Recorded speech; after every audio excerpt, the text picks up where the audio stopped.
नमस्कार विद्यार्थी मित्रांनो, पार्थ कॉम्पिटेटिव्ह फोरमच्या ऑनलाईन फ्री लर्निंग एज्युकेशनमध्ये मी तुमचं या ठिकाणी स्वागत करतोय. जुलै महिन्याच्या महत्वाच्या करंट घडामोडीमध्ये आपल्याला काही प्रश्न बघायचे आहे. सोबतच झालेले महत्वाच्या काही घटना या आठवड्यातल्या दर आठवड्यातनी आपण महत्वाचं करंट घेत आहोत. पण इम्पॉर्टंट कारण करंट तर बरंचसं येते, चालू घडामोडीमध्ये बरेचसं आहे. तर तुम्ही काही जर वाचत बसला, समजा कोण मेला कोण जगला, मरणाऱ्या माणसाचा पण आपण विचार करायचा आहे, जगणाऱ्या माणसाचा पण विचार करायचा, पण कोण जो आपल्याला अतिशय महत्वाचा असेल त्या प्रकारचं. चला, तर विकली घडामोडीमध्ये आपण भारताचे पहिले समर्पित कृत्रिम बुद्धिमत्ता एआय मंत्रालय, आपण हे मागच्या वेळेस पण सांगितलं होतं, पण यावेळेस थोडक्यात जरासं याच्यात बदल करून सांगतोय आपण. बघा, पहिले राज्य आहे एआय मंत्रालय स्थापन करणारे केरळ. कोणतं आहे? केरळ. चला पुढे पडवून द्या, लक्षात घ्या. पहिले एआय मंत्री पी के कुणाली कुट्टी हे आहे, लक्षात घ्या. उद्देश व कार्य बघा, मंत्रालयातील ज्या काही तांत्रिक बाबी आहे, त्याचबरोबर महत्वाचे काही इश्यूज आहेत, देशामध्ये जे प्रगती झाली पाहिजे, या सगळ्याचा विचार करून विविध क्षेत्रामध्ये एआयचा प्रभावी वापर केला पाहिजे. एज्युकेशन मध्ये एआय महत्वाचं आहे, आरोग्यामध्ये एआय महत्वाचं आहे, टेक्नॉलॉजीमध्ये एआय महत्वाचं आहे, उद्योगमध्ये एआय महत्वाचं आहे. तर सर्व क्षेत्रामध्ये एआय महत्वाचा आहे. तुम्हाला माहित आहे, आपल्याला आपला एखादा व्हिडिओ असेल, आपली एखादी माहिती असेल, आपण एआय तंत्रज्ञानाद्वारे ते दाखवू शकतो. म्हणून जगातील पहिला देश आहे की ज्यानं एआयचा वापर करून मंत्रालयामध्ये मंत्रिपद निर्माण केलं, युएई.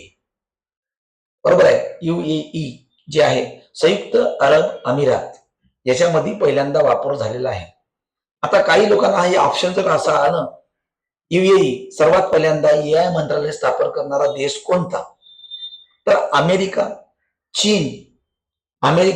चीन, भारत आणि युएई हे जर चार ऑप्शन असेल, तर मॅक्सिमम मुलं काय लिहितील? अमेरिका किंवा चीन. कोणी इकडे बघणारच नाही. पण माहित आहे का, काही देशात सुद्धा मध्ये काही टॅलेंट आहे. असं समजून नका एखादा राष्ट्र काही बाबतीत मागे आहे म्हणजे सर्वच बाबतीत मागे आहे असं अजिबात आपल्याला सांगता येणार नाही. तर बघा, जगातील पहिला एआय देश कुठला? युएई. भारताचे पहिले समर्पित कृत्रिम बुद्धिमत्ता एआय मंत्रालयानंतर काही महत्वाचे पहिले बाबी ज्याच्यावर आपल्याला हमखास विचारणार आहे. बघा, भारतातील पहिले एआय मंत्रालय राज्य केरळ, पहिले एआय विद्यापीठ महाराष्ट्रामध्ये. लक्षात घ्या, महाराष्ट्र राज्य पहिले एआय विद्यापीठ. तुम्हाला माहिती आहे, पहिले एआय विद्यापीठ स्थापन करत आहेत. कोणत्या जिल्ह्यात स्थापन करत आहे रे? माहिती आहे कोणाला? पहिले एआय विद्यापीठ महाराष्ट्रामध्ये. कोणत्या ठिकाणी? नाही, कोकणमध्ये आहे. पुढं लक्षात घ्या, रत्नागिरी या ठिकाणी तुम्हाला एआय विद्यापीठ स्थापन करण्याचा चालू आहे. भारतातील पहिली एआय संशोधन संस्था मुंबई, महाराष्ट्रातली मुंबई. आणि भारतातील पहिली एआय शहर लखनौ, उत्तर प्रदेश. लक्षात घ्या. आणि पहिली एआय शिक्षिका तिरुअनंतपुरम, केरळमध्ये. पहिली एआय शिक्षिका कुठं? तिरुअनंतपुरम, केरळ या ठिकाणी पहिली एआय नावाची एक शिक्षिका आपण नेमलेली आहे. तर हे तुम्हाला विचारतात. माहितीये का, मागच्या कंबाईनला एआयच्या संदर्भात ते पोर्टल विचारलं होतं. काय विचारलं होतं? एआयचं पोर्टल. आणि त्या पोर्टलच्या संदर्भाची काय विचारली होती? माहिती. तर आपल्याला हे कुठं ना कुठं तरी एक्झाम मध्ये आपल्याला प्रश्न येतात. आपण काय करतो? फक्त एआय वाचतो. बघा, आपल्याला सांगितलं आता एआय, आता हे एआय टेक्नॉलॉजी कोणत्या देशाच्या सहकार्यानं भारतानं निर्माण केली आहे, हाही प्रश्न येऊन गेलाय. एआय टेक्नॉलॉजी भारतानं कोणत्या देशाच्या सहकार्यानं आपण हे निर्माण केली आहे, आपल्याला हा प्रश्न विचारला जाईल. तर आपल्याला कळलं पाहिजे, जपान आणि फ्रान्स या दोन राष्ट्राच्या सहकार्याने. बघा, जपान आणि फ्रान्स. बघा, आर्टिफिशियल इंटेलिजंट काय बाबा, ज्या ठिकाणी माणसं नाही आहे. आता मी इथं बोलत आहोत, परंतु माझा चेहरा ठेवून मी मेल्यानंतर सुद्धा माझा आवाज तसाच ठेवून तुम्हाला कायमच तो व्यक्ती शिकवायला राहील. फक्त त्याच्यातून तो डाटा त्याला द्या, स्पीक करून द्या, लिहून द्या तुम्ही, आणि ते बोलल. आज आपण एआयला जर सांगितलं की एआय मला भाषण करायचं आहे, मला भाषण करायचं आहे, एमपीएससी ऑनलाईन परीक्षा रद्द झालीच पाहिजे आणि नॉर्मलायझेशन पद्धत रद्द झालीच पाहिजे. यासाठी मला काय करायचं आहे, भाषण करायचं आहे. एआय तुम्हाला देईल, एआय तुम्हाला ते महत्वाचे मुद्दे लिहून देईल, हे लक्षात घ्या. म्हणून एआय आपल्याला प्रश्न विचारले जाते, भारतामध्ये एआय टेक्नॉलॉजी कोणत्या देशाच्या सहकार्याने तयार करण्यात आली, तर जापान, दुसरा म्हणजे फ्रान्स. कंबाईनला 2 वेळा प्रश्न आला. एक वेळा तुम्हाला माहित आहे, पहिली एआय शिक्षिका, याच्यावर प्रश्न येऊन गेला, बरोबर आहे. आता या सगळ्यावर प्रश्न यायचे आहे. ग्रुप बी चे, ग्रुप सी चे जे प्रश्न येईल हे या सेगमेंटवर येईल आणि सरळ सरळ जोड्याच येईल. एआय मंत्री कुलीगुट्टू, कोणत्या राज्यात एआय मंत्रालय, केरळ. कोणतं राज्य, केरळ. परंतु सर्वात पहिल्यांदा असं कोणतं राज्य आहे, असं कोणतं देश आहे की ज्याच्यामध्ये एआय मंत्रालय स्थापन करणारा राष्ट्र, UAE, संयुक्त अरब अमिरात. मग तुम्हाला माहित आहे एआय मंत्रालयाच्या अंतर्गत एआय मंत्रिमंडळ, एआय मंत्रिमंडळ.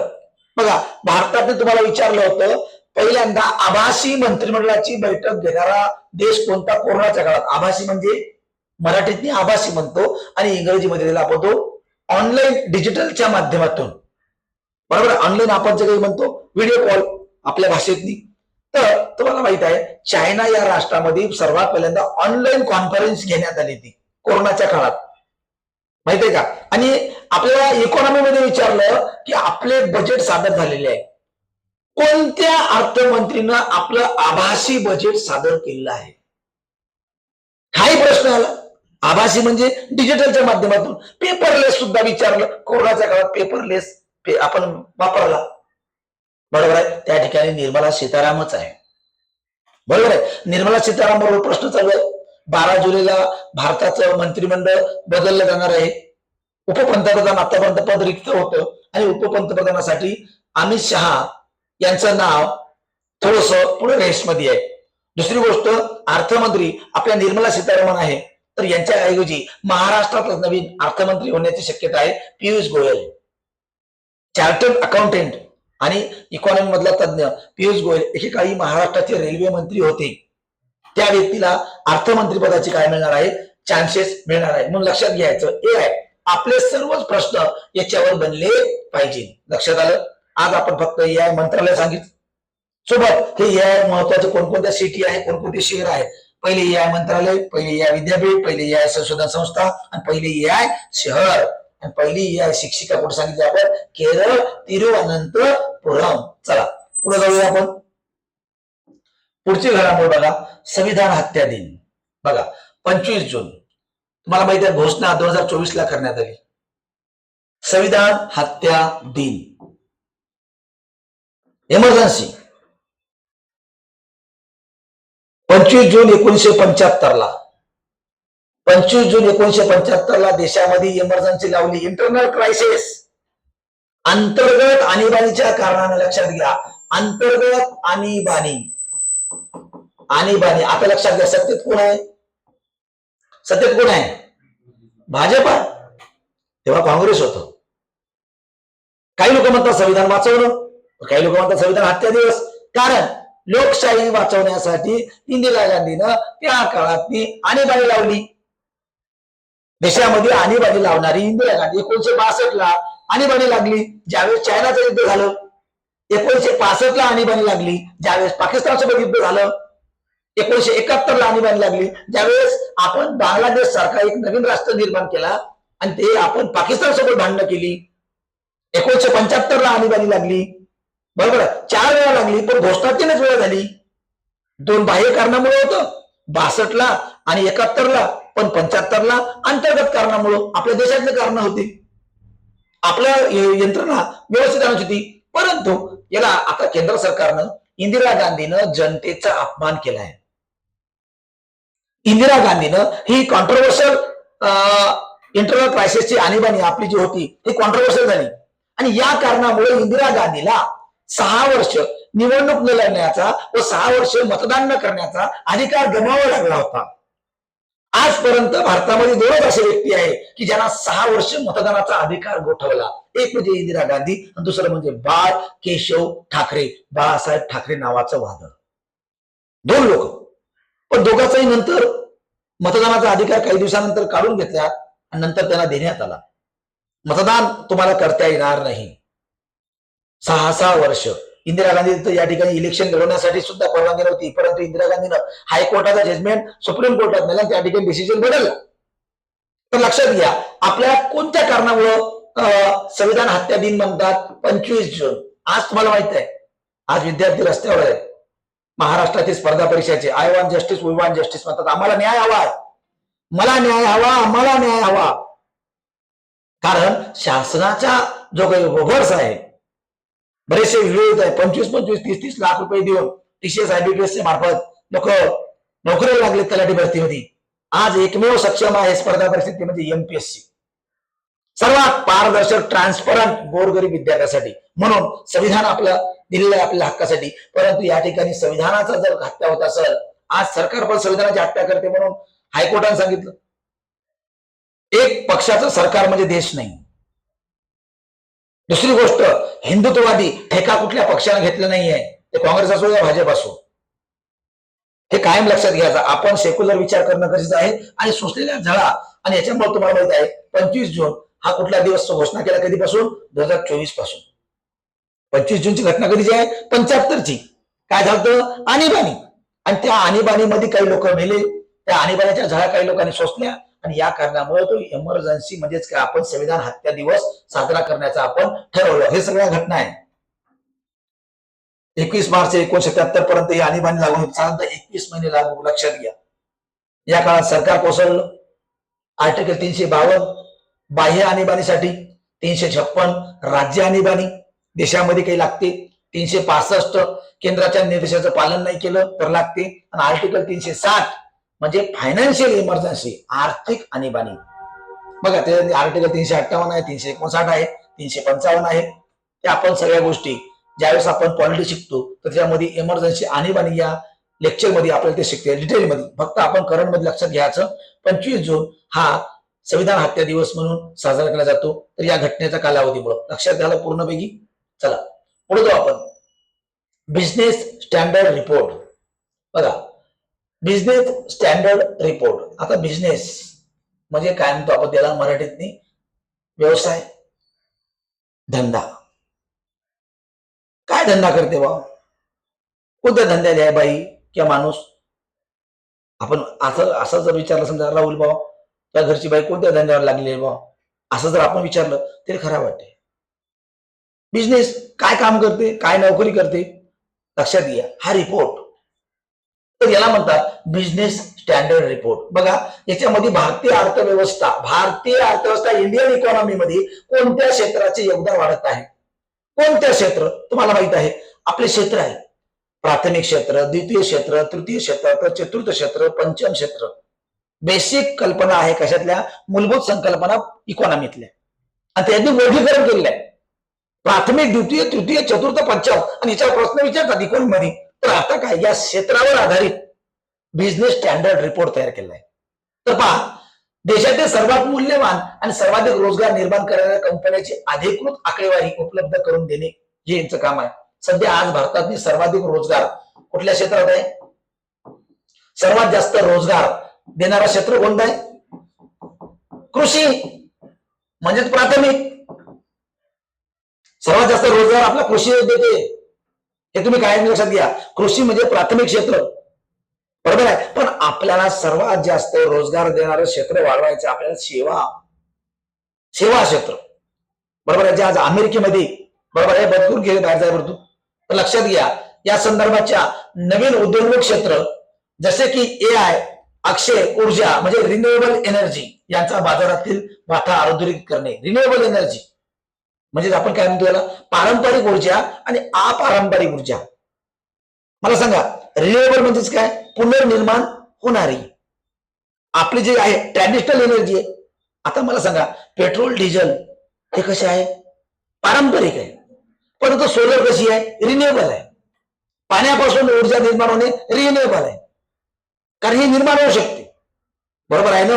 तर लक्षात घ्या, ही एनर्जीचा वापर जास्तीत जास्त आपण केला पाहिजे. आणि आज देश करत आहे ना, आज इलेक्ट्रिकल एनर्जीचा वापर करू राहिलो आपण, आज आपण सोलर एनर्जीचा वापर करू राहिलो की नाही? तर लक्षात घ्या, तर या प्रकारच्या गोष्टीवर भर देणे. मग हे बघा, जो काही रिपोर्ट आहे, तर बघा कोणकोणत्या उद्योगपती किंवा कोणकोणत्या कंपन्या भारतामध्ये स्टँडर्ड रिपोर्ट नावामध्ये आहे. रिलायन्स इंडस्ट्रीज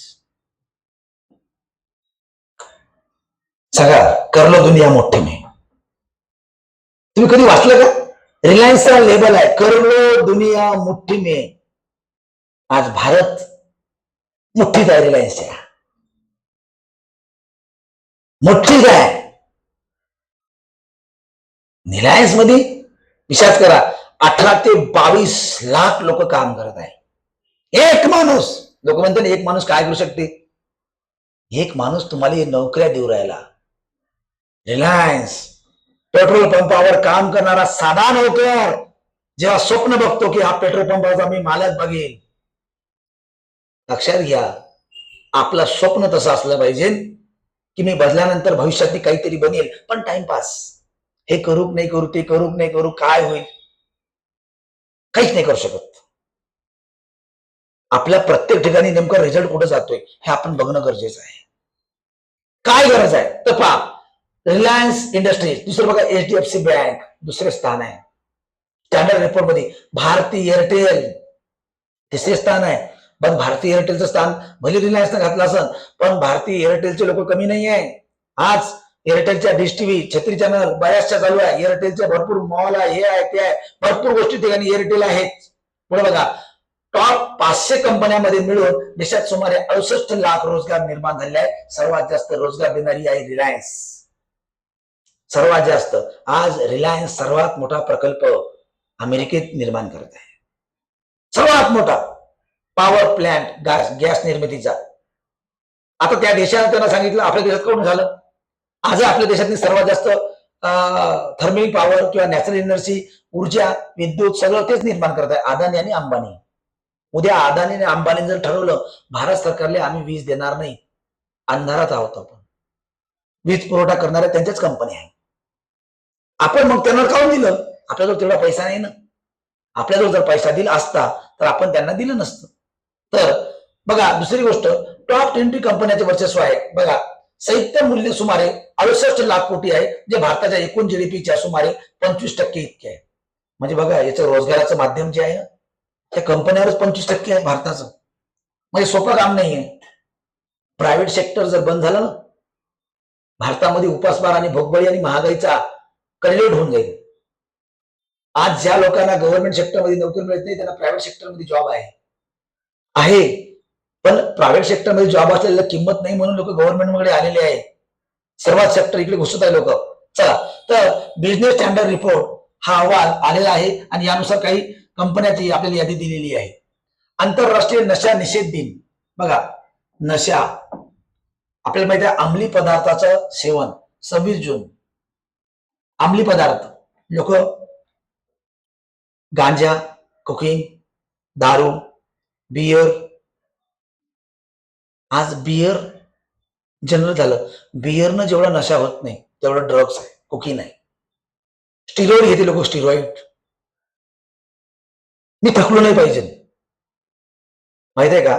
आज मोठ्या मोठ्या पब मध्ये जाऊन मुली श्रीमंताच्या काय काम आहे ना, करोडो रुपये पोरांजवळ. अबे डान्स बार आहे, ड्रग्ज घ्यायचा, एखादी इंजेक्शन घ्यायची आणि ती पोरगी थकली नाही पाहिजे म्हणून नाचते. पोरं इकडून तिकडून पोरी ते नाचत राहते. दुसरी गोष्ट, या नशाच्या ह्याच्यात नाही आपण गुन्हेगारी क्राईम करतो.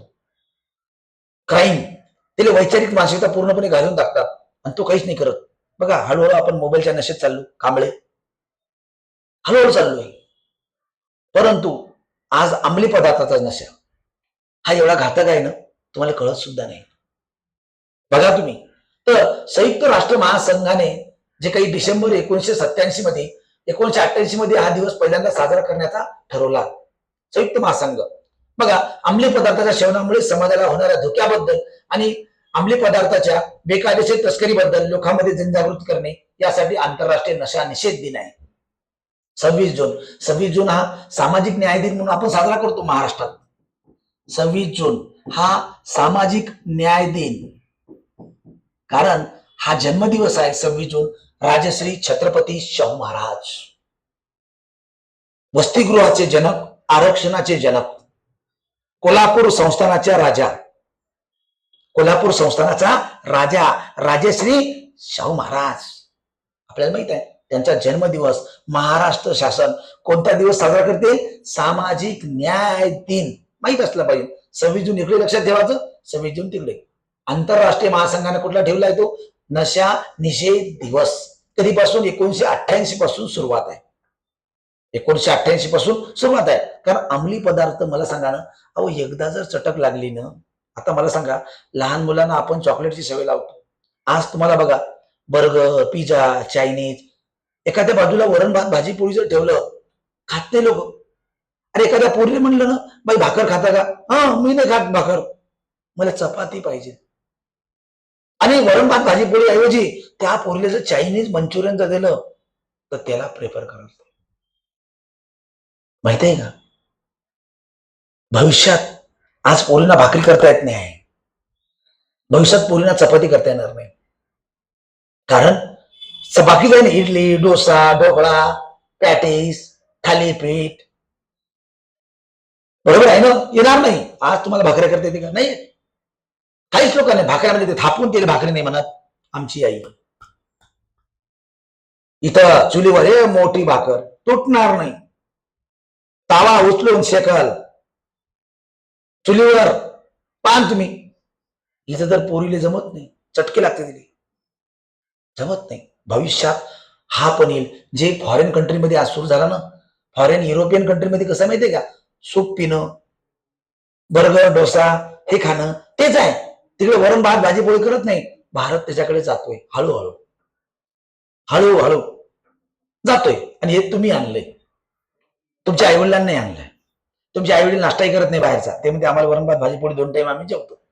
पण तुम्हाला जेवणापेक्षा जर बाकीचं काही असेल तर तुम्ही त्याला महत्व देता, बरोबर आहे ना? आता बघा, तर मग नशा मुक्तीसाठी हा दिवस साजरा करण्याचं ठरवलंय. म्हणजे अंमली पदार्थाच्या विळख्यापासून मुलगा मुलगी ह्या दूर असला पाहिजे. पुढे बघा, जागतिक स्तरावर हा दिवस महत्वाचा आहे.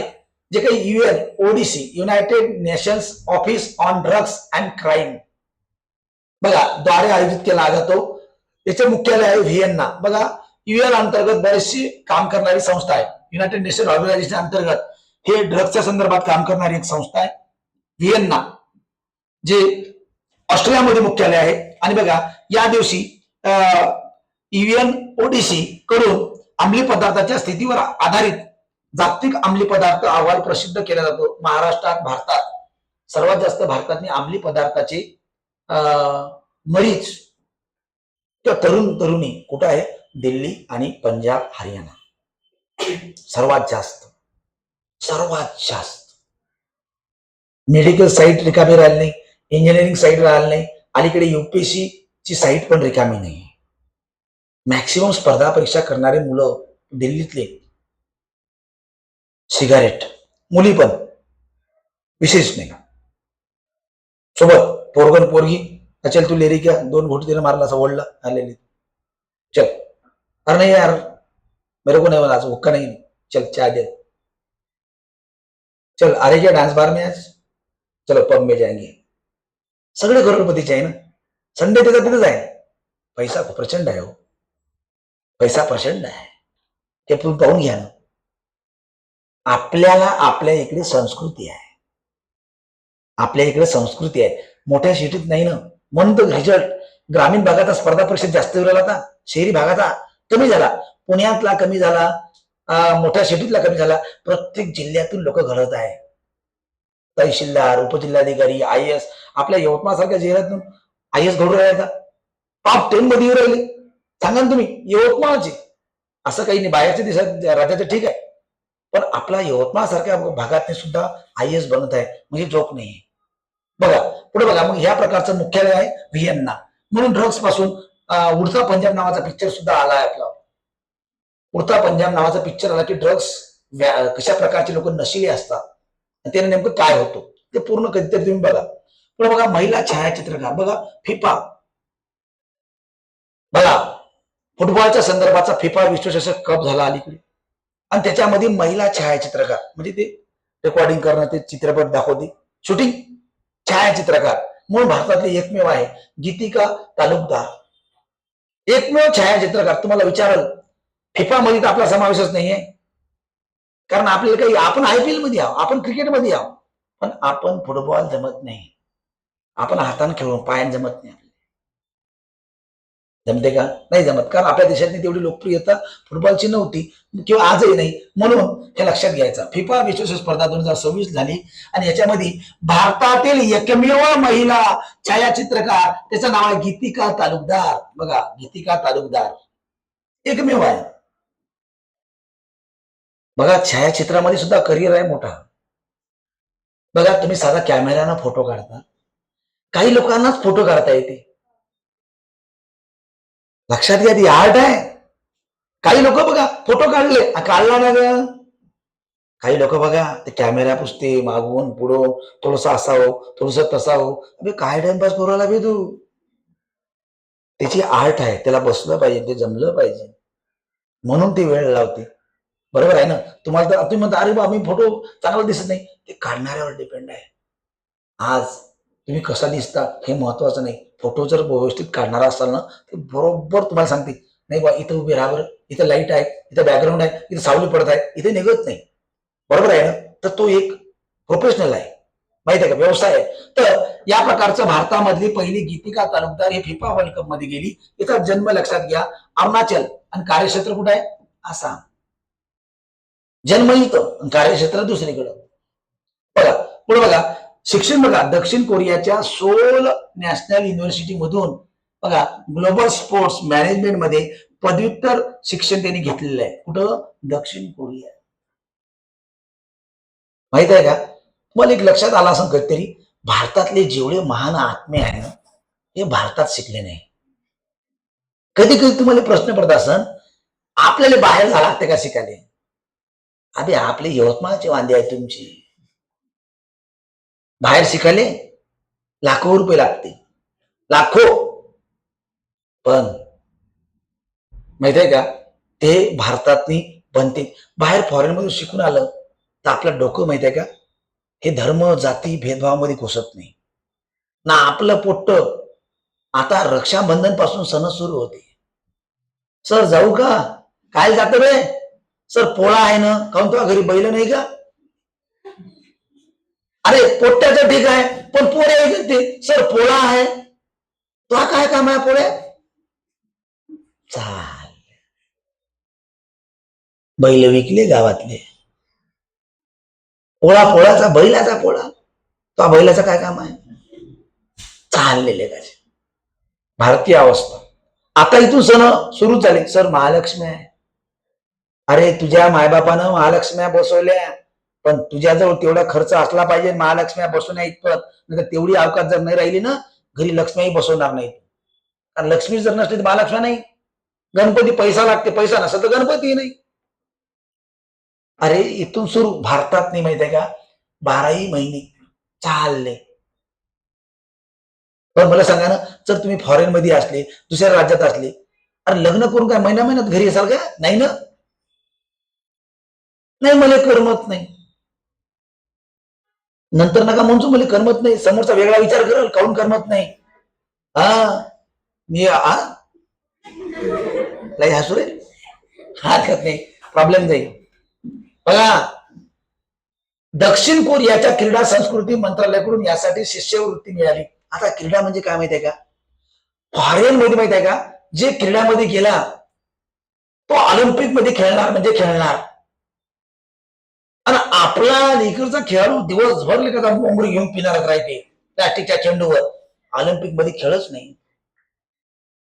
नाही सांगा ना, क्रिकेट, आम्ही पण तो क्रिकेट खेळला तरी जरा आयपीएल मध्ये तरी गेला पाहिजे ना बे. चालला नाही, मी फारच स्टार खेळाडू आहे. हो का? किती लोक ओळखते तुली? नाही 2-3 तालुक्यात झालं. बरोबर आहे, चालले पोरं काही खेळाले व नाही मी कबड्डी खेळू राहिलो. अरे आपलं पाहिजे ना, नाहीतर खेळ खेळाचा करिअर झाला पाहिजे. स्टेट नॅशनल प्रमाणपत्र तरी मिळालं पाहिजे की जेणेकरून आपल्याला स्पर्धा परीक्षेला कामी येईल. नाही तर काहीच नाही बा, टाइमपास म्हणून खेळत राहायचं. काय अर्थ त्या खेळण्याला? नाही मी कराटे चॅम्पियनशिप. अरे 2 पोट्टे तुला टेरीन टाकून राहिले तर मला वाचवा म्हणतात. काय कराटे चॅम्पियनशिप आहे बे तू? हे कराटे चॅम्पियनशिप म्हणते का? अजिबात नाही. तर बघा, तर त्यांनी आपल्या शैक्षणिक संशोधनात क्रीडा जगातील माध्यम क्षेत्रातील असणारी लैंगिक असमानता या विषयावर अभ्यास केला आहे. बघा, लैंगिक असमानता. आज स्त्री पुरुष लैंगिक समानता आणि असमानता. आपल्या भारतात एखादी स्त्री आपल्यासोबत फिरत आहे का? एखादी स्त्री आपल्याकडे बघत आहे का? पहिल्यांदा तो मनाचा आणि शरीराचा विचार करते. प्रॉब्लेम हा आहे. मी वारंवार मुलांना आणि मुलींना सांगतो, भारतात एक पोरगं आणि एक पोरगी मैत्रीण नाही होऊ शकत. नाही होऊ शकत. काऊन नाही होऊ शकत? कारण त्या दोघांनी एक दिवस कोणतरी म्हणते 143. 100%. एक जगत राहते ते त्याला कळत नाही. काही लोक तर समजा ही पोरगी या पोरासोबत फिरवली असेल तर हा पोर कशाच्या पाया वहिनी आली बरं, हिला माहित नाही. हा तिला जाऊन वहिनी सांगते म्हणून माहित नाही. माहित आहे का? आपल्या आईवडिलाची आपला सन्मान आपल्याला पाठवलं पाहिजे. बरोबर आहे ना? हा नातेवाईक आहे का? नाहीये. नातेसंबंध कसे काय? बरोबर आहे. याच्यामुळं आपलं कुठंतरी व्यक्तिमत्व कुठंतरी बाकीच्या बाजूला जाते. भारतात आहेच. हा, तुम्ही म्हणसाल भारतीय लोकांना मग नॅरो माइंडेड फक्त मुलगा मुलगी फिरण्यापर्यंत किंवा अभ्यास करण्यापर्यंत किंवा मग कपडे घालण्यापर्यंत नाही. मग ह्यूज माइंड आहे तुमचा. मग 12 वर्षानंतर फॉरेन कल्चरमध्ये 14 वर्षानंतर स्वतःच शिक्षण पोरं स्वतःच करतात.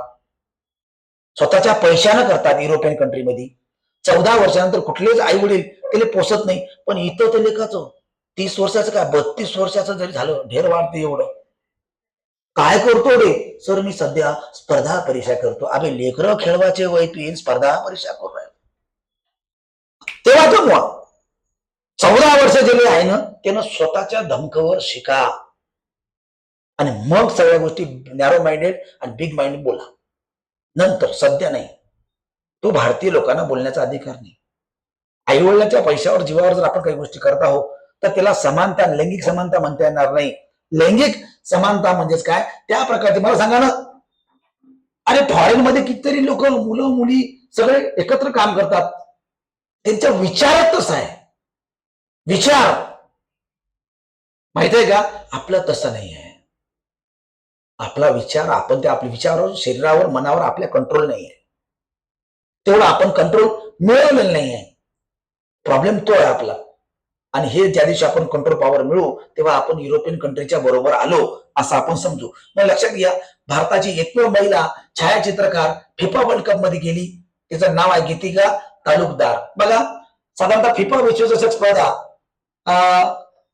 तिसरा सलग पुरुष फिफा विश्वचषक आहे. लक्षात घ्या.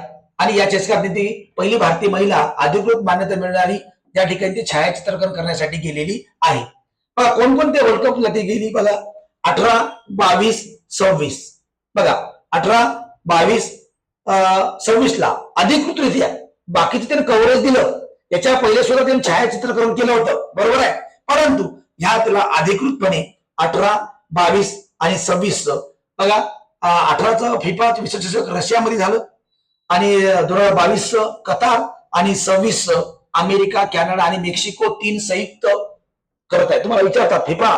बघा आपण बघत आहोत एक महिला छायाचित्रकार, पण सोबत विश्वचषक फुटबॉलचे कुठे झाले? तुम्हाला जर प्रश्न विचारला 2026चा फुटबॉल विश्वचषक सामना किती देशाच्या संयुक्त विद्यमान झाला? 1, 2, 3 अमेरिका, कॅनडा, मेक्सिको. 2022चा फिफा कुठं? कतारला. आणि 18चा कुठं? रशिया. बघा साधारणतः 2019 फ्रान्स आणि 2023 ऑस्ट्रेलिया या ठिकाणी काही फुटबॉलचे सामने झाले. आणि त्या फुटबॉलच्या सामन्याचा कव्हरेज सुद्धा त्यांनी केलेला आहे.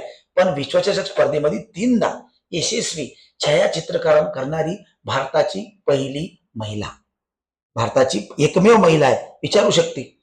आणि आता बघा आयोग काय करते माहिती आहे का?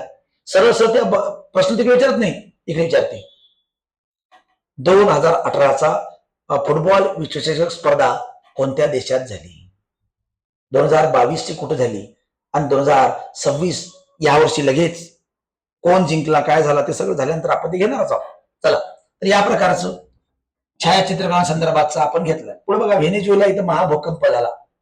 व्हेनेझुएला बघा, असंख्य लोक या ठिकाणी मृत्यू पावलेले आहेत.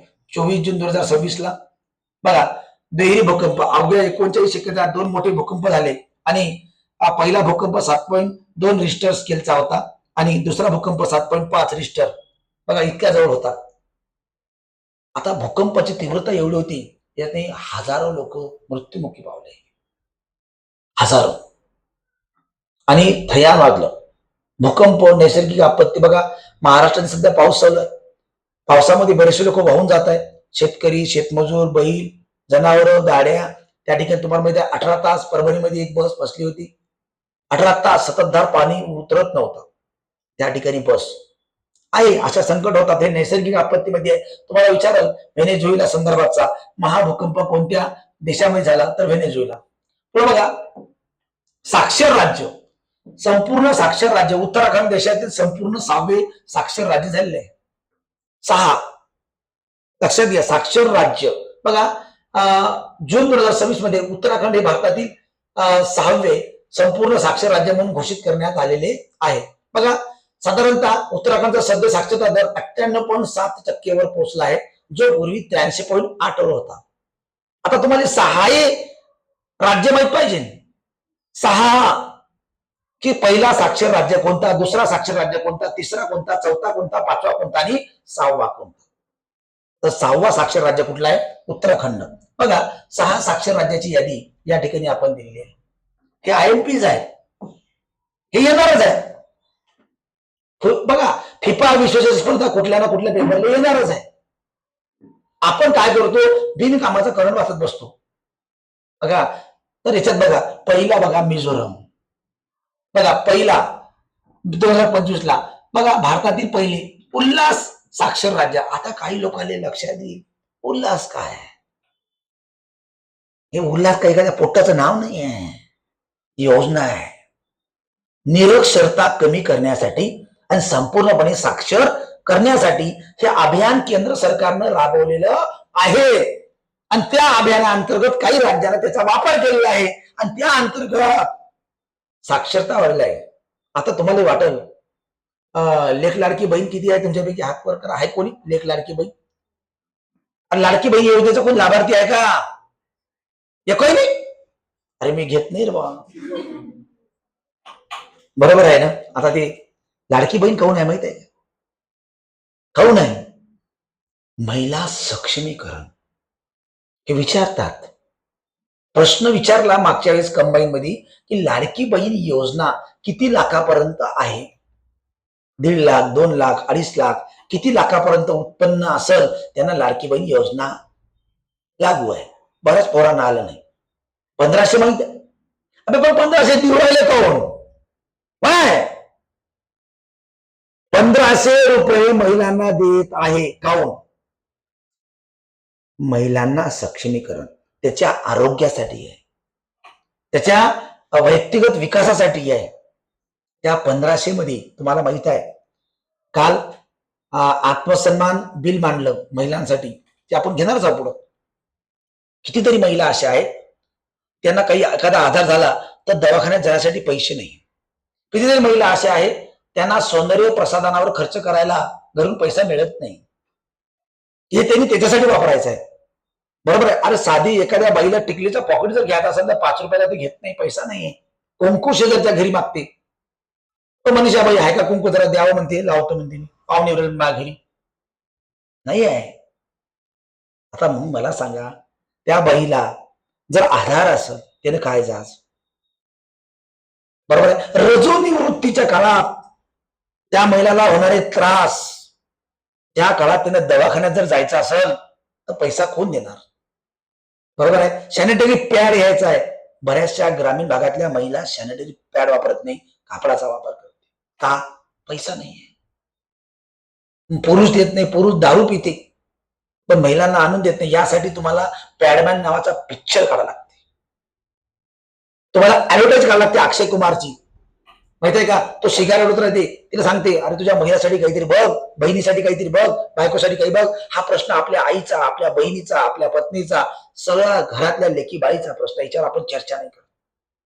म्हणून ही 1500 आहे. ग्रामीण भागाची अवस्था प्रचंड आहे, प्रचंड.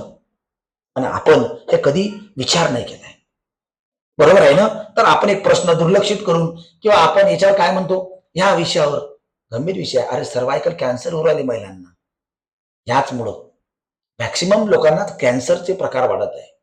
दुसरी गोष्ट बघा, गोवा दुसरा आहे बघा, त्रिपुरा तिसरा आहे, त्यानंतर हिमाचल प्रदेश, आणि 5वं सिक्कीम, आणि 6वं उत्तराखंड. पहिला आहे मिझोरम आणि 6वं आहे उत्तराखंड. परंतु ऑप्शन राहते केरळ, ऑप्शन राहते केरळ, आणि आपण म्हणतो केरळ.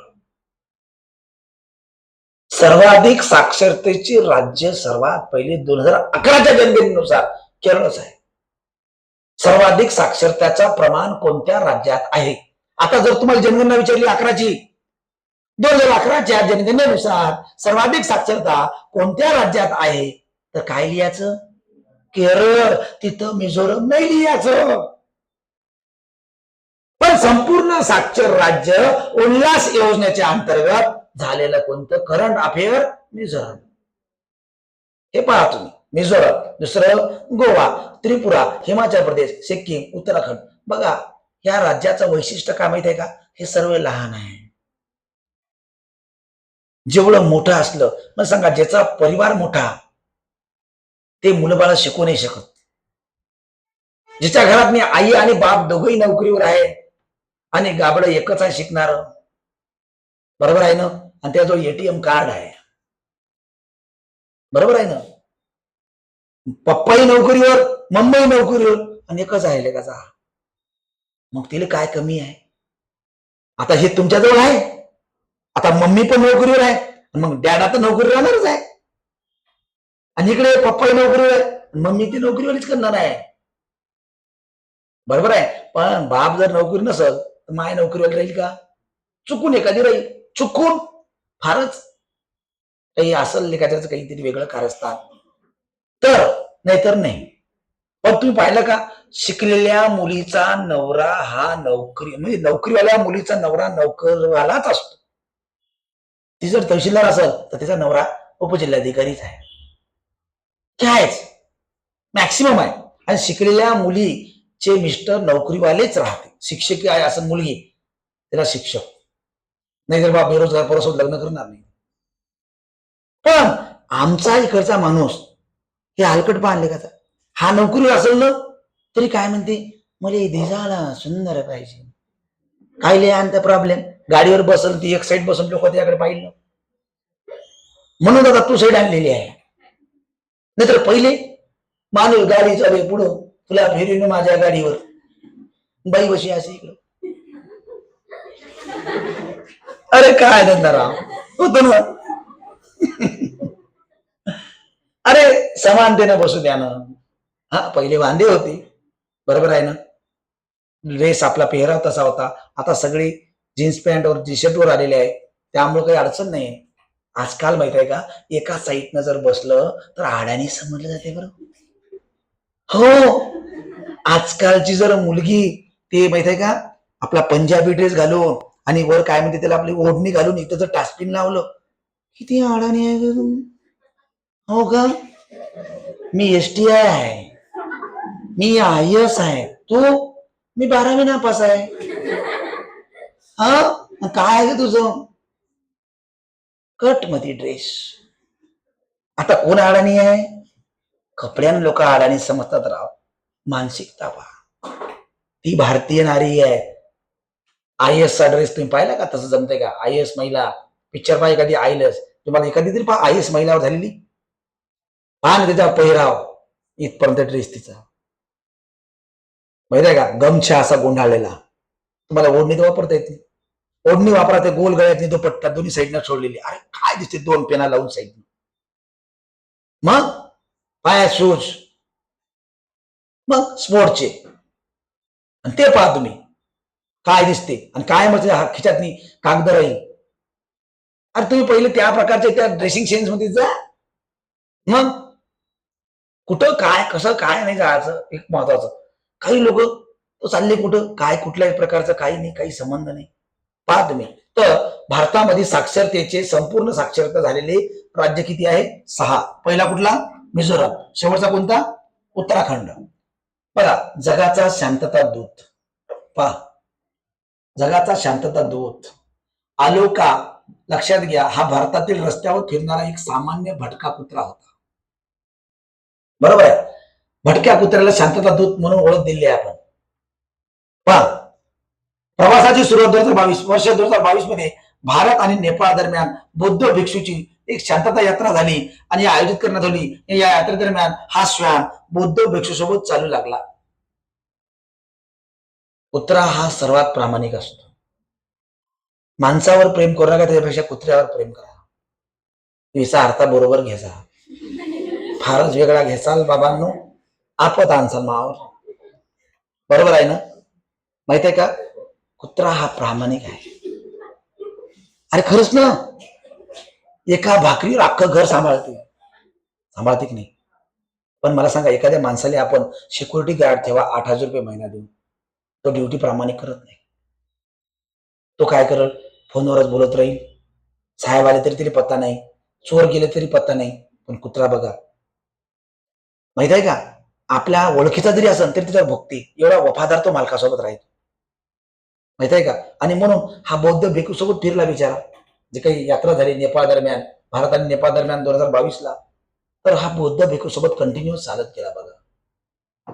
म्हणून याला शांतता दूत आलोका याचं नाव, आलोका. आणि लक्षात घ्या, खरंच कुत्रे आहे म्हणून आपण शांत झोपते. काही लोकांच्या घरी खेड्यापाड्यात पहा ना, कुत्रे भोकायला लागले समजते कोणतरी आपल्या गावात नाही. बरोबर आहे, पण हा आपला गावरान पाहिजे. त्याच्यात का लॅब्राडोर फेब्राडोर काही नाही. माहिती आहे का, जे फॉरेनर कुत्रे आहे, माहिती आहे का, आता भारतीय कुत्रे बंद झाले आणि फॉरेनर कुत्रे आणले. पहिले कुत्रे गेले फॉरेनर भारतातून, आता आणखी फॉरेनर कुत्रे आपण आणलेच. बरोबर, फॉरेनर कुत्रे कोणाला समजलं? इंग्रजाले. पुढे बघा, अमेरिकेतील वाघ बघा, त्याचं नाव काय? आलोका.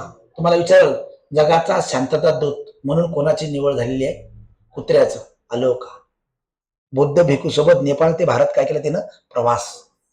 त्या प्रवासा दरम्यान त्यांना संपूर्णपणे संरक्षण दिलं ना रे, म्हणून त्याला आपण काय म्हणतो? शांतता दूत. पुढे बघा, अमेरिकेतील वॉक फॉर पीस मोहीम म्हणजेच काय? शांततेसाठी चालण्याची मोहीम राबवली.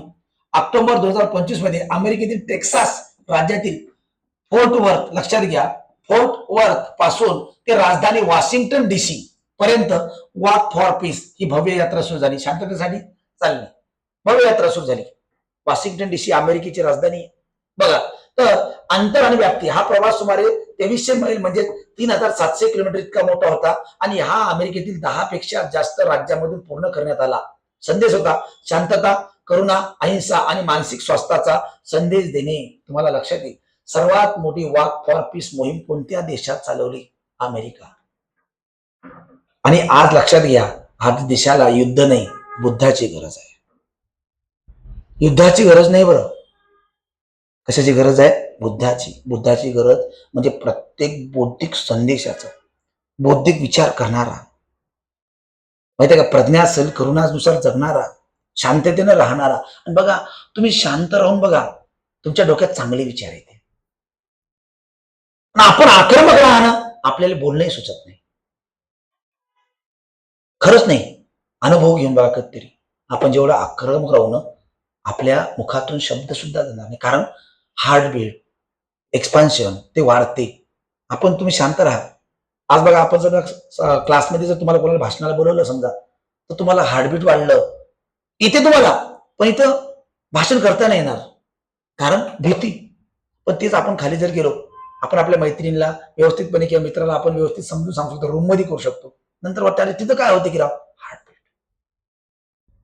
हा असं असते. गर्दी असली आणि गर्दीमध्ये बोलणं, फार सगळ्या गोष्टीवर, इमोशनवर, भावनावर, रागावर, शब्दावर, जिभेवर, काया वासना, मनावर कंट्रोल पाहिजे. कारण हे सोपं नाही. नाहीतर आपल्याला येऊन आपल्याला जर बोलणं झालं नाही, कधी कधी भावना व्यक्त करणं होत नाही आपल्याला, माहित आहे का? म्हणून शांतता जगामध्ये आज जे अमेरिकाचा तिकडे इराण इस्रायलचं युद्ध झालं याच्या विरोधात लोकांनी ही मोहीम राबवली. बघा, महत्वाच्या मोहिमा राबवल्या. का बरं? कारण शांतता महत्वाची आहे म्हणून ही सगळ्यात मोठी शांततेचा संदेश देणारी मोहीम चालली. बरोबर आहे. पुढे बघा, फुटबॉल फेडरेशन ऑफ भारत. बघा, फुटबॉल फेडरेशन भारत नाव बदललेलं आहे. या ठिकाणी तुम्हाला निर्णय 20 जून 2026 ला झालाय. FFB अशा नाव ठेवण्याचं काय झालं आहे तुम्हाला? पहिले काय होतं? AIFF. बरोबर आहे. आता काय झालेलं आहे? FFB भारत. बघा, फेडरेशन ऑफ भारत. बरोबर आहे. पहिले ऑल इंडिया होतं फेडरेशन ऑफ फुटबॉल. बरोबर आहे. आता बघा, सध्याचे अध्यक्ष कल्याण चौबे आहे. कल्याण चौबे. उद्देश भारताची आंतरराष्ट्रीय स्तरावर भारत ही ओळख अधिक मजबूत करणे हा या मागील मुख्य हेतू. आता तुम्हाला वाटेल आंतरराष्ट्रीय स्तरावर भारताची काही ओळख नाही का? आहे, पण कशात? फुटबॉलमध्ये. फुटबॉल या क्षेत्रातनी भारताची ओळख होणं गरजेचं आहे. कारण आज फुटबॉलवर नकाशावर आपलं नावच नाही. काहीच राज्यामध्ये आज पश्चिम बंगाल, कलकत्ता शहरात तुम्हाला सर्वात जास्त फुटबॉलचा फेवर दिसते, पण आपल्याकडे नाहीये. का नाहीये? कारण आपल्याला तेवढं प्राधान्य आपण फुटबॉल या खेळाला दिलं नाही. कारण आपल्या देशामध्ये क्रिकेटचं सर्वात जास्त, पण क्रिकेट आपला राष्ट्रीय खेळ नाही. आपला राष्ट्रीय खेळ कुठला आहे? हॉकी. हॉकी आज बाजूला पडलाय. बरोबर आहे ना? तर या प्रकारचं हे आहे. नाव बदललं बघा, थोडक्यात मागं पुढं. अखिल भारतीय फुटबॉल महासंघ AIF. बघा, 23 जून 1937 ला शिमला या ठिकाणी याची स्थापना झाली होती. आणि फिफा 1948 आणि आशियाई फुटबॉल महासंघ AFC 1954 ला संलग्नता या दोघांच्या देशाचा आपण काय सभासद राष्ट्र. लक्षात घ्या, सुरुवातीला भारतीय टीम होती फुटबॉलमध्ये, हॉकीमध्ये आपण खेळलो. सुरुवातीला थोडासा दबदबा पण होता, पण नंतर याच्यातून आपण पूर्णपणे मागे दबलोय. आणि याच्यावर तुम्हाला या फुटबॉलवर पिक्चर पण आलेले आहे, फुटबॉल भारतीय संदर्भात. आणि याच्यातून तुम्हाला बरेचसे प्रश्न दाखवण्याचा प्रश्न केलेला आहे. फॉर एक्झाम्पल अजय देवगण असेल, तुम्हाला याच्यावर पिक्चर आणलाय त्याने, पण तो यशस्वी झाला नाही. काय आपलं कारण होते फुटबॉलमध्ये मागे येण्याचं? ते प्रश्न होता. तर हे दोन नाव बदललंय. AIF च्या जागी काय झालं? FFB. कल्याण चौबे अध्यक्ष. पुढे बघा, काही देशातली नाव बदललेले आहे आणि आता याला ऑथेंटिकपणे मान्यता भेटली आहे. नाव पहिले बदलले, पण संसदेने याला मान्यता दिली आहे. संसद मान्यता प्राप्त. नाव बदललं, पण जोपर्यंत मान्यता देत नाही, आपलं नाव आता आपण बदलू शकतो का? ऑफिशियली नाही. कारण घरी तुमचे म्हणू शकते तुम्हाला काही बिबा, कोणाला छकुली म्हणल, कोणाला छकुल्या म्हणल, पण शाळेत जर तिचं नाव असेल एखाद्याचं भूपेश शिंदे, शाळेतलं नाव क्रिश शिंदे आहे, भूपेश शिंदे आहे, त्याचं त्याला माहित. पण शाळेत जर त्याचं नाव जर भूपेश असेल आणि जर मी जर गेलो त्याचा भाऊ म्हणून, दादा माझ्या भावाची मला टीशी पाहिजे. काय नाव आहे तुमच्या भावाचं? क्रिश शिंदे. बगल टीशी. क्रिश शिंदे नावाचा मागील वर्षी एकही विद्यार्थी आमच्या शाळेत नव्हता सर. आम्ही देऊ, अरे माझ्या भावात नाव आहे बा क्रिश शिंदे, नाही आहे, त्याचं नाव आहे. मग मला फोन लावा लागला, भाऊ नाव काय रे तुझं? हा नाव भूपेश शिंदे आहे. सर भूपेश शिंदे, मग असं म्हणा ना, मग आतापासून क्रिज क्रिज करू राहिले. बरोबर आहे ना, ऑफिशियल नाव. पण आता हा जर म्हणाल, उद्या त्याची बायको म्हणाल, सुनबाई अहो तुमचं नाव तर क्रिसच चांगला वाटते, तू घेऊ शकतं ग, मला ते घेता येत नाही तुमचं नाव, फक्त ओळखण्यात घेतलं होतं, आता आहोच म्हणायला लागते. बरोबर आहे. पण ते जर बदलायचं असेल तर तिला प्रोसेस आहे. तिला काय आहे? प्रोसेस. नाव बदलता येते. बरोबर आहे ना. मग त्यासाठी तुम्हाला आपल्या कलेक्टर ऑफिस, बरोबर आहे, त्याचबरोबर आपलं तालुका ऑफिस या ठिकाणी तुम्हाला प्रमाणपत्र द्यावं लागेल, संपूर्ण माहिती द्यावं लागेल, तशा प्रकारे तुम्हाला बोनाफाईड लिहावं लागेल, स्वतः स्टॅम्पवर तर संपूर्ण लिहून घ्यावं लागेल, नंतर तुमचं ऑफिशियली नाव बदलल. बरोबर आहे. मग तसंच आपल्या देशामध्ये घोषणा करते कोण? पंतप्रधान किंवा मुख्यमंत्री. या देशाचं, या शहराचं, या राज्याचं, या गावाचं नाव बदललं, पण जोपर्यंत संसद त्याला मान्यता देत नाही तोपर्यंत त्याला मान्यता होत नाही. बरोबर आहे ना? बघा, केरळचं नाव काय झालं? केरळम. माहित आहे तुम्हाला. जलालाबाद कुठं आहे? उत्तर प्रदेश. मुद्दाम टाकलंय. परशुरामपुरी, परशुरामपुरी. गया, गयाजी. म्हणजे पहिले आपण फक्त गेला हवा नाही, गयाजी ओह, गयाजी. भारत सध्या माहित आहे का, जी फार लावत आहे. जसं की महात्मा गांधी योजना होती मनरेगा. महात्मा गांधी माहित आहे ना, तिला काय लावलं? कुठलं? जी रामजी. कुठलं विधेयक आता? रोजगार हमी योजना, जी रामजी. माहित आहे ना? आता तुम्ही लिसाल महात्मा गांधी, गेलं आता गांधी, जी रामजी. पुढं करीमगंज, श्रीभूमी, करीमगंज. बरं, नाव कोणते बदलत आहे? जेवढे मुस्लिम नाव आहे, मुघल निजाम याच्या काळात झाले, पण त्या शहरातलं काही बदललं नाही. बरं, पाणी तेच आहे. किनलेरी आणि बिस्लेरी हे नाव आहे, पाणी तेच आहे रे, बॉटलाचं लेवल चेंज आहे. पुढं करीमगंजचं नाव काय झालं? श्रीभूमी. खैरथल तिजारा, भरतहरी नगर, कोशिया कुटोली तहसील, कैंची धाम, कैची धाम. पुढं जोशीमठ तहसील, ज्योतिर्मठ. आता काय खरं, जोशीमठ. पुढं इस्लामपूर, ईश्वरपूर, आपल्या इकडे महाराष्ट्रातली इस्लामपूर. बघा पुढं पोर्ट ब्लेअर शहर, श्री विजयपुरम. बघा, ते बागचं नाव झालेलं आहे छत्रपती संभाजीनगर याच्या पहिलेच झालेलं आहे. अहमदनगरचं अहिल्यानगर हे पहिले झालेलं आहे. महाराष्ट्रातली नावं अहमदनगर, उस्मानाबादचं धाराशिव पहिले झालेलं आहे. त्यामुळे हे आता नाहीये. आपण आता या आठवड्यातले करून बघत आहोत. म्हणून या आठवड्यातली ज्यांना ज्यांना ऑफिशियलपणे मान्यता भेटलं तर हे. पण तुम्ही लगेच तुम्ही हा घोषणा करायचं नाही. बघा, भारताची लोकसंख्या नंबर 1 ला गेलेली आहे असं कोण म्हणते? पत्रकार, मीडिया. परंतु जोपर्यंत आपल्याला भारत सरकारची ऑफिशियल लेटर येत नाही जनगणनेचं, तोपर्यंत आपण मानायचं नाही, अजिबात नाही मानायचं. तोपर्यंत मानता येत नाही, कारण ऑफिशियल आहे ना. ही पत्रकार लोक बोलत राहील, काय बोलत आहे बा, मीडिया बोलत राहील, परंतु ऑफिशियल लागेल आपल्याला. आणि आपण कुठल्याही न्यूज पेपरमध्ये बातमी आली म्हणून लगेच तुम्ही त्याला विश्वासार्थ घेऊ नका. ऑफिशियल GR बघा, त्यानुसारच आपण त्याच्यात चालायचं. तर हे ऑफिशियल GR आलेलं आहे, नाव बदललेलं आहे, हे पाठ करून जा. पुढं 40वा राजश्री शाहू महाराज पुरस्कार 2026 ला जाहीर झाला आहे. 40वा राजश्री शाहू महाराज जयसिंगराव पवार यांना. जयसिंगराव पवार तुम्हाला माहिती आहे, इतिहास विषयाचे लेखक आहे. जयसिंगराव पवार यांचा आधुनिक भारताचं इतिहासाचं पुस्तक आहे. डॉक्टर जयसिंगराव पवार. बघा, यांना हा मरणोत्तर म्हणजे मेल्यानंतर, मरणानंतर उत्तर, मरणोत्तर. बघा, महत्वाचे योगदान भारताने तसंच आहे. मेल्यानंतर लईच पुरस्कार भेटते, लईच. बरोबर आहे ना? किती भेटेल काही सांग. बापरे, येणं असं का, हे श्रीकांत असा होता तसा होता. अरे आता काय देतं, जिवंतपणी काही नाही.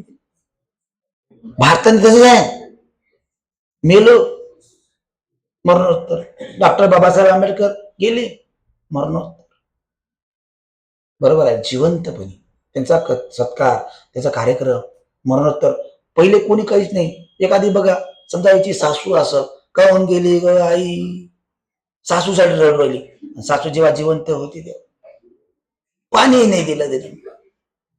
म्हणजे आता मेल्यानंतर जे रडवली, 2 बायातील धारले, बाई रडू नको, नाही जीव होता वाटते. सांगा ना, जिवंतपणी कर्तृत्व नाही. मेल्यानंतर तुमचा बाप, तुमची आई आज जिवंत आहे, मराच्या पहिले त्यांना स्टेजवर आणा. या तुम्हाला जन्म दिला, तुमच्या आईवडिलांनी काऊन दिलाय? त्याचं नाव चालावं. तुमच्या आईवडिलांनी तुम्हाला शिकवलं, काऊन शिकवलं? माझी पोरगी काहीतरी बनावी, माझं पोरग काहीतरी बनावं. आणि त्याला काही अपेक्षा नाही. तुमच्याकडून पैसा पाहिजे नाही, धन नाही पाहिजे, दौलत नाही पाहिजे, काहीच नाही पाहिजे. तुमचं भलं व्हावं, फक्त एकच इच्छा त्यांची आहे. आई वडिलाचं डोळे मिटण्याच्या पहिले त्यांना समाधान झाला पाहिजे. तर तुम्ही तुमच्या आई वडिलाचे खरे वारसदार. तरच तो फादर डे, मदर डे, नाहीतर कुठलाच डे नाही. असा दिवस बापाले आणा की बापाले वाटलं पाहिजे मी याचा बाप आहे. बरोबर आहे? आणि हे माझा पोरगा आहे आणि आपल्या ओळखानं आपल्या बापाची ओळख झाली पाहिजे. अरे तुला माहित आहे का काय रे, ते बघ ते भूषण पोपटकर माहित आहे का, ते तहसीलदार कळमचा, ते त्याचे वडील चालले. अरे त्याचे वडील आहे का? अरे नमस्कार काकाजी, मला माहितच नाही तुम्ही भूषण तहसीलदार साहेबाच्या वडील आहे म्हणून. चला, ज्या दिवशी तुमच्या बापाला असं कोणतरी बोलल ना, अरे बाप रे, तुम्ही खुशी मुनेश्वरची आई आहे, तुमची मुलगी एसटी आहे तिथं. हो बेटा, त्याच्या आईले वाटेल बापरे आपल्या पोरीमुळे आपल्याला गाडीवर घेऊन चाललं. हा सन्मान माहित आहे का, मिळून नाही द्या आज. त्याच्यासाठी तुम्हाला लढा लागल, जसं बाबासाहेब आंबेडकरांनी त्याच्या वडिलांना मिळवून दिला. माहित आहे का, हा काहीच नाही रे, वाढदिवस अॅनिव्हर्सरी केक घेऊन जायचा, त्यांच्याच पैसे केक कापत राहायचं. पप्पा मम्मा तुमची अॅनिव्हर्सरी आहे, केक कापा. अबे यल पाडू नका बे, हलकट धंदे शेजारचाच पाहू पाहू, शेजारच्याच घरी केक. अरे हे दाखवून आहे, काही होत नाही. आई वडिलाचा वाढदिवस आहे, बरोबर आहे, दिवस घरी काम करा, हातपाय त्याचा झाला, दर्शन घ्या, झालं. पण ज्या दिवशी तुम्ही लागले ना, हॉटेल ताज मध्ये अॅनिव्हर्सरी करा आई वडिलाची. हॉटेल ताज, नरिमन पॉइंट, ओबेरॉय मध्ये करा. सगळ्या गावाले आमंत्रण द्या, अख्ख्या गावाले. चूल बंद, गॅस बंद. आता चूल झाले ना, गॅस बंद. बरोबर आहे ना, बंद. बरोबर आहे ना, हा निर्णय द्या. दुसरी गोष्ट, आई वडिलांना सन्मान द्या, स्वतःच्या खिशाने पैसे द्या, त्यांना कपडे घेऊन जा. झालं. आज त्या बापाला वाटले का मा वाढदिवस साजरा करू राहिली रिया खाना, त्याच्या पप्पाला म्हणा पप्पा पैसे दे, बोला बोजान मला बर्थडे सेलिब्रेशन करणार आहे, पैसे माझो. केक आणून राहिली 500 रुपयाचा, माझ्यासाठी टी शर्ट आणून राहिली बाई तू, आणि संध्याकाळी जेवायला लागते आणखी लाव चुना मध्ये. बरोबर आहे ना, आई तर आणखी काट टाकते त्यांनी. बरोबर आहे ना, काही गरज नाही. बापाला राग येते, मग बाप चिडते. तुम्हाला असं वाटते पप्पाला काही इंटरेस्ट नाही, मला लई इंटरेस्ट आहे भाई, सगळे जिरले माही पैसा खर्च करू. कोणत्या बापाला इंटरेस्ट नाही आहे? आता तुम्ही बापच बनणार आहे भविष्यात. नाही नोकर नाही लागलं तर बाप बनतं, हे लक्षात घ्यायचं, हो ना. मग मला सांग, तू जे काही कमाई नसल, आज तू वाढदिवस साजरे करू लोकांचे करू राहिला नाही, घरचे तर करतोच, करत आहो ना आपण, मित्र मैत्रीण करतोच ना रे. पण उद्या पाच पोरांचा तो असा केक आणला ना, तू त्याच्यावर चिडशील. काय गरज आहे 500 रुपयाला केक आणायची, काऊन चिडशील? तू पैसे चालले ना रे. कारण जेव्हा हा कमवता होईल ना, तेव्हा आपल्याला कळते, आज आपल्याला नाही कळत. कमवास पहिले, नंतर आईवडिलाचं कर्तृत्व, सगळ्या गोष्टी करायच्या. बघा, म्हणून राजश्री शाहू महाराज पुरस्कार मरणोत्तर भेटला. शाहू महाराजांचे पुरोगामी विचार होते. पुरोगामी म्हणजेच काय, आपले आधुनिक विचार महत्वाचे. पुढं आंतरराष्ट्रीय स्तरावर पोहोचण्याचे मोठे कार्य त्यांनी केले, आधुनिक कार्य केले. बघा, छत्रपती शिवाजी महाराजांच्या मृत्यूनंतर मराठ्यांनी औरंगजेबाविरुद्ध जो 25 वर्षाचा प्रदीर्घ स्वातंत्र्य दिला, त्याचा साधार इतिहास त्यांनी जगासमोर आणलेला आहे. मराठ्यांचा इतिहास लोकांना माहितच नव्हता. छत्रपती शिवाजी महाराजांच्या मृत्यूनंतर मराठ्याचं काय झालं, हा लढा मराठ्यांचा संपूर्ण रणसंग्राम जयसिंगराव पवार यांनी सांगितलंय. बरोबर आहे, जयसिंगराव पवारचे बरेचसे धडे कॉलेजच्या विद्यापीठामध्ये दिलेले आहे. कोल्हापूर विद्यापीठाचे प्राध्यापक होते छत्रपती शिवाजी महाराज. कोल्हापूरचा जो विद्यापीठ आहे त्याचे प्राध्यापक म्हणून काम केलं आहे. 40 पेक्षा जास्त पुस्तकाचं यांचं लेखन आहे. बरोबर आहे. साधारणतः राजश्री शाहू महाराज हा यांचा प्रसिद्ध ग्रंथ आहे, सर्वात प्रसिद्ध ग्रंथ राजश्री शाहू महाराज. पुढे बघा, त्यांचे 26 मार्च 2026 रोजी निधन झाले आणि त्यामुळे हा पुरस्कार त्यांना मरणोत्तर घोषित करण्यात आला. बघा, त्यांचा पुरस्कार त्यांच्या पत्नी वसुधा पवार यांनी स्वीकारला. तुम्हाला प्रश्न येईल, राजश्री शाहू महाराज 40वा पुरस्कार 2026 कोणाला प्राप्त झाला? डॉक्टर जयसिंगराव पवार. कसा मिळाला? मरणोत्तर, त्यांच्या मृत्यू नंतर त्यांच्या पत्नीनं स्वीकारला. आता कोण आहे बा जयसिंगराव पवार? पुरोगामी विचाराचे आणि 40 पेक्षा जास्त त्यांचे ग्रंथ आहे. प्रसिद्ध ग्रंथ कुठला? राजश्री शाहू महाराज, प्रसिद्ध ग्रंथ. हे विचारणार, बस एवढंच विचारते. प्रसिद्ध ग्रंथ कोणता? ते कोणत्या विद्यापीठ प्राध्यापक होते? छत्रपती शिवाजी महाराज विद्यापीठ, कोल्हापूर. कुठं? कोल्हापूर. तर या प्रकारचं राजश्री शाहू महाराज पुरस्कार. बघा, पुरस्काराची सुरुवात बद्दल आपण पुरस्काराबद्दल अभ्यास करून घेऊया. जर या पुरस्काराबद्दलच विचारलं तर आपल्याला माहिती असणं गरजेचं आहे. आयोग प्रश्न कसा विचार काही सांगता येत नाही, म्हणून आपली सोय आपलीच असावी. क्रिकेटमध्ये खेळताना हेल्मेट टाकून लोक जातात, या ठिकाणी पॅड घालून जातात, हँडग्लोव्ह वापरतात. का बरं? चेंडू लागल नाही लागल, पण आपली सेफ्टी असावी. म्हणून आयोग काय विचारते त्याच्या पहिले आपण 2 पावलं पुढे जायचं. पुरस्काराची सुरुवात 1984 साली झाली. पुरस्काराची रक्कम किती? 1,00,000 रुपये. आणि 39वा पुरस्कार ज्येष्ठ विचारवंत पन्नालाल सुराणा. 39वा कोणाला भेटला? पन्नालाल सुराणा. 40वा कोणाला भेटला? जयसिंगराव पवार. आणि 38वा पुरस्कार 2023ला doctor Abhay Bang, doctor Rani Bang. Doctor Abhay Bang आणि राणी बंग हे महत्वाचं काम करतात मेळघाटमध्ये. बंग घराणं बघा, अभय बंग, डॉक्टर राणी बंग, त्याचबरोबर तुम्हाला आमटे परिवार, हे सगळं आदिवासी दुर्गम भागामध्ये सामाजिक आर्थिक योगदान देण्याचं काम तिथं करत आहे. यांना भेटला 38वा, 39वा आणि 40वा. 38वा अभय बंग आणि राणी बंग, 39वा पन्नालाल सुराणा आणि 40वा कोणाला? डॉक्टर जयसिंगराव पवार. तिन्ही पुरस्कार. कधीपासून सुरुवात आहे पुरस्काराची? 1984. कितवा पुरस्कार झाला आता? 40वा. रुपयाचा सन्मान किती? 1,00,000 रुपये. पुढं राष्ट्रीय डॉक्टर दिन 1 जुलै. बघा 1 जुलै 3 दिवस आहे. 1 जुलैला 3 दिवस आहे. कृषी दिन, बरोबर आहे, जीएसटी दिवस आणि डॉक्टर दिवस. माहित पाहिजे तुम्हाला. थीम विचारते या पेपरला 2-2, 3-3 दिवस विचारले होते. हा आपला पेपर झाला ना, तिला 2-2, 3-3 दिवस विचारले. म्हणून दर महिन्यातले दिवस जे आहे लिहून घ्यायचं. परत त्याबद्दल जाणार थीम. आपला रिझल्ट कोण नाही येत, आपण प्रॉपर आपल्याला गाईडलाईन नाही भेटला म्हणून नाही येत. प्रॉब्लेम तो आहे. वाचायला तयार आहे रे. लोक काय म्हणते, सर सांग भिंत पाडू का? पाडायला तयार आहो आम्ही, पण ती भिंत पाडायची कशी, त्याची टेक्निक पाहिजे. नाहीतर बस चाचू मामू ये दीवार क्यों नहीं टूट रही है, अंबुजा सीमेंट से जो बनाई है. माहित आहे का? लाकडानं पोड राहिला. लाकड काय आणलं जेसीबी? माहित आहे का? टेक्निकल हे सगळ्यात महत्वाचं आहे. बघा 1 जुलै 2000, बघा 1 जुलै हा सुरुवात 1991 पासून भारतीय वैद्यकीय परिषद द्वारे घोषणा झालेली आहे.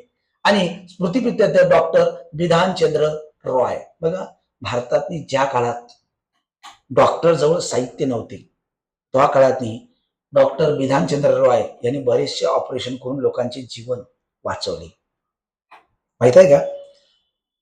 प्रत्येक ऑपरेशनला सगळे साहित्य नवीन आणते बरं. ते जुनीच कैची नाही वापरत, जुन्या स्टिलर्स नाही वापरत, जुन्या त्या पोट शिवाच्या सुया नाही वापरत. सगळं नवीन आणते. तुम्हाला असं वाटते ऑपरेशनला एवढा खर्च करून येते, ते सगळंच भाऊ छन्नी, हातोडा, पाना, पेचकस सगळं नवीन आणलं. हो ना, ठोकपीट करायचं. हे का खोलपिटींचा पंख आहे का? आले दे एखादा कोणतंही पेचकस, नाही तर चमचा दे बरं, चमच्यानं लावतो. कारण जंतू होतात ना त्यांनी, बॅक्टेरिया निर्माण होतात ना. मग जीवन महत्वाचं आहे ना.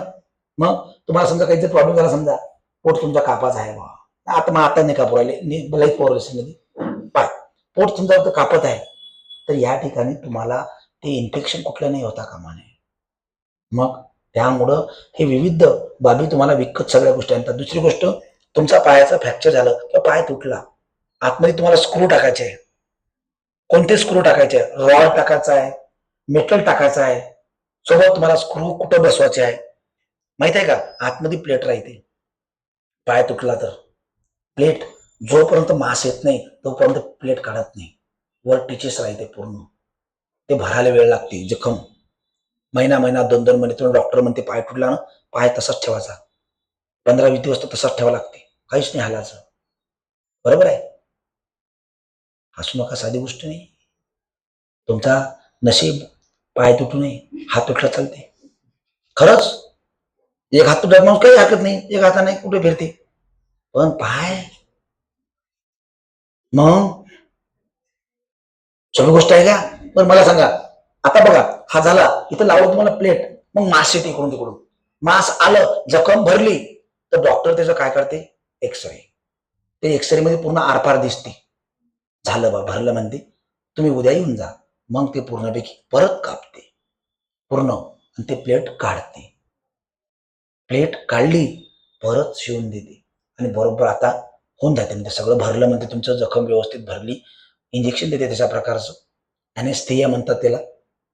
बरोबर आहे? आपल्या याच्यातनी तिला कायचे म्हणते, शुद्ध वा बेशुद्ध पडलो तर कोम्यात गेलो, तो आपल्या इकडे भरपूर आहे.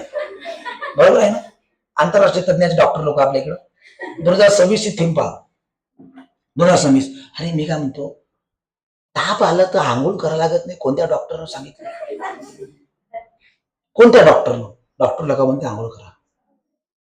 माहितीये का? फक्त नाका तोंडातली पाणी नका जाऊ देऊ. दुसरी गोष्ट, डॉक्टर लोक किती जरी थंडी वाजून ताप असेल तरी फॅन लावायला लावते. बरोबर आहे. पण आपल्या इकडे तर काय खाऊ राहिला बे, तिखट खाऊ राहिला, हा हे खाऊ राहिला, काल सांगितलं का? साधा कांदाही खाऊ देत नाही लोक, बिमार पडले. अबे तेलकट भाज्या खाऊ नका म्हणलं, पण ते नॉनव्हेज खाऊ नका म्हणून कोण म्हणलं? पनीर जमते का तेलकट? मग खोकला असेल तर तेही नाही जमत ना. काही आपण काही गोष्टी करतो आपलं. आणि डॉक्टर काय म्हणते? वरण भात भाज्या पोळ्या सगळंच द्या, सगळंच जे पचन ते द्या. पण आपले लोक काही देत राहते रे. काही जुने काही म्हणजे खायचा पदार्थ. पुढे बघा 2026 ची theme, behind the mask who hills the हिलर्स. Behind the mask who hills the हिलर्स he theme आहे 2026 ची. डॉक्टर डेच बघा, डॉक्टर डे 1991 पासून सुरुवात आहे. कधीपासून? 1991 पासून. कोणाच्या स्मरणार्थ? डॉक्टर बिधानचंद्र रॉय. आणि थीम लक्षात घ्यायची, behind the mask who hills the हिलर्स. 1 जुलै कुठला दिवस? कुठला दिवस रे? डॉक्टर दिवस. डॉक्टर खेळले असेल लहानपणी तुम्ही? हा, तपासाचं कोण आले, झोपाचं लहानपणी. चोर पोलीस खेळले असेल लहानपणी. नवरा बायकोतलेच खेळले असेल तुम्ही. खेळ भांडे आहे ना चालले, ते लहानसा सिलेंडर, जेव्हा पानात द्यायचे, पानं द्यायचे, हा जेवण 1 नंबर भाजी आहे, चाला खेळ भांडे सगळेच खेळले तुम्ही. हा, म्हणून तर आयुष्याचा खेळ मानला तुमचा. पहा, लक्षात द्या. महाराष्ट्र कृषी दिन 1 जुलै. महाराष्ट्राचे सर्वाधिक जास्त कालावधीने मुख्यमंत्री राहणारे आणि हरित क्रांती घडवणारे वसंतराव फुलसिंगराव नाईक. आपल्या यवतमाळ जिल्ह्याचे पुसद तालुका गहुली या गावातलं त्यांचं क्षेत्र. बरोबर आहे. फार श्रीमंत नव्हते, सर्वसामान्यातला चेहरा. वकिली व्यवसाय करून राजकारणात एवढं मोठं होणं आपल्या यवतमाळ जिल्ह्यासाठी सोपं नव्हतं. LLB नागपूरमध्ये झालेलं व्यक्तिमत्व. आणि लक्षात घ्या, वसंतराव फुलसिंग नाईक यांच्या जन्मदिनानिमित्त 1 जुलै 1913 हा दिवस कृषी दिन म्हणून साजरा केला जातो. कारण त्याचा 13 मध्ये जन्म आहे. त्या दिवसाचं स्मरण म्हणून. पुढे बघा, 1989 मध्ये वसंतराव नाईक यांच्या कृषी क्षेत्रातील अतुलनीय योगदानाबद्दल 1 जुलै हा दिवस कृषी दिन म्हणून घोषित केला आहे. तुम्हाला माहित आहे, महाराष्ट्रामध्ये हरित क्रांती त्यांनी घडवून आणली. कारण अमेरिकेमधून त्यांनी काय आणलं होतं? ज्वारीचं धान्य, वाण, बुटक्या जातीचं वाण. आणि ते त्यांच्या स्वतःच्या शेतीमध्ये लावली. आणि त्याच्यामुळं महाराष्ट्राने प्रचंड दुष्काळ पडला होता, लोकांना खायला मिळत नव्हतं. आणि अशा काळात त्यांनी हरित क्रांती घडून आणली. आणि महाराष्ट्र सुजलाम सुफलाम घडून आणण्याचं काम मध्ये महत्वाचं योगदान जाते ते म्हणजे वसंतराव नाईक. म्हणून वसंतराव नाईक यांचा जन्मदिवस 13 ला आहे. आणि त्यांचा जन्मदिवस 1 तारीख आहे जुलैची. म्हणून आपण कृषी दिवस, हरित क्रांती दिवस म्हणून साजरा करतो. लक्षात घ्या. म्हणून महाराष्ट्र हरित क्रांतीचे जनक वसंतराव नाईक यांना म्हणतात. 1 जुलै महाराष्ट्र कृषी दिन. पुढं, भारताचे 96वे बुद्धिबळ ग्रँडमास्टर. बघा, 96 इथन लक्षात घ्या, इथन वाज बनले भारताचे 96वे बुद्धिबळ ग्रँडमास्टर. लक्षात घ्या. अवघ्या 14 वर्षे वयात त्याने हे विजेतेपद पटकावलेले आहे. कुठचा आहे? गोवा. बघा, गोव्याचे 3रे ग्रँडमास्टर ठरलेले आहे. यापूर्वी बघा, गोव्यातून अनुराग महाल लक्षात घ्या, महामल लक्षात घ्या, आणि लिओन मेंडेका लक्षात घ्या. 2 लोक. हे 3रा गोव्याचा. 14 वर्षी ग्रँडमास्टर व्हायला बुद्धिबळाचा सोपी गोष्ट आहे का? 14 वर्ष तर तुम्हाला काही कळ, बरोबर आहे ना? 14 वर्षात जगात बुद्धिबळ कशाचा? ग्रँडमास्टर. बुद्धिबळ माहिती आहे सर्वांना?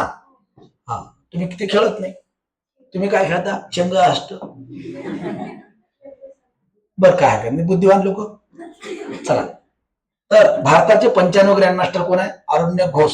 94 लक्षात घ्या, मयांक चक्रवर्ती. आणि भारताचे पहिले ग्रँडमास्टर विश्वनाथ आनंद. बरोबर आहे. भारतातील पहिली महिला ग्रँडमास्टर सुब्बारामन विजयलक्ष्मी. लक्षात घ्या, हे माहित पाहिजे. हे महत्वाचा आराखडा आहे. हेच IMP आराखडा आहे. 96 तर लक्षात घ्या. पहिला 95, 94 आणि मुद्दाम दिले 94, 95. आता आयोगाचा पॅटर्न तसा झालाय. 94 माहित पाहिजे. आता हे तर माहित पाहिजे आपल्याला, इथान वाज गोव्याचा तिसरा आहे, परंतु पहिला कोणता होता वा, विश्वनाथन आनंद. बरोबर आहे. बुद्धिबळाचा जादूगार म्हणतात याला, बुद्धिबळाचा जादूगार. तसा हॉकीचा जादूगार कोण आहे? मेजर ध्यानचंद. आणि क्रिकेटचा जादूगार मास्टर ब्लास्टर सचिन तेंडुलकर. आज कोणी असत, पण त्या काळात नाही त्याला क्रिकेटचा देव म्हणतात, सचिन तेंडुलकरला. तर या प्रकारचे ग्रँडमास्टर 96 इथान वाज.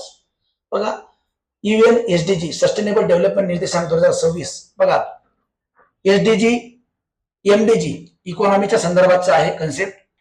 प्रकाशक संस्था UN sustainable development solutions network मार्फत प्रकाशित केले जाते SDG अहवाल. शाश्वत रिपोर्ट विचारतात हे. हा करंटचा मुद्दा आहे, पण हा विषयाशी रिलेटेड आहे, लक्षात घ्या. बघा, उद्देश जगातील 193 देशाच्या 17 शाश्वत विकास लक्ष्यावरील प्रगतीचे अचूक मूल्यांकन करणे. किती देशाच्या? 193 देशातील बघा 17 शाश्वत विकास आहे ठेवल्या. SDG MDG, पहिले MDG होता, आता SDG आहे. लक्षात घ्या, 17 बोलायच्यात नाही.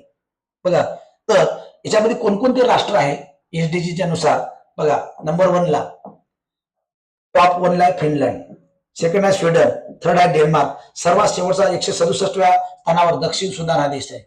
दक्षिण सुदान भारताचा मागे आहे यादीत नंबर. बरोबर आहे. साधारणतः 121 122 पर्यंत जातो.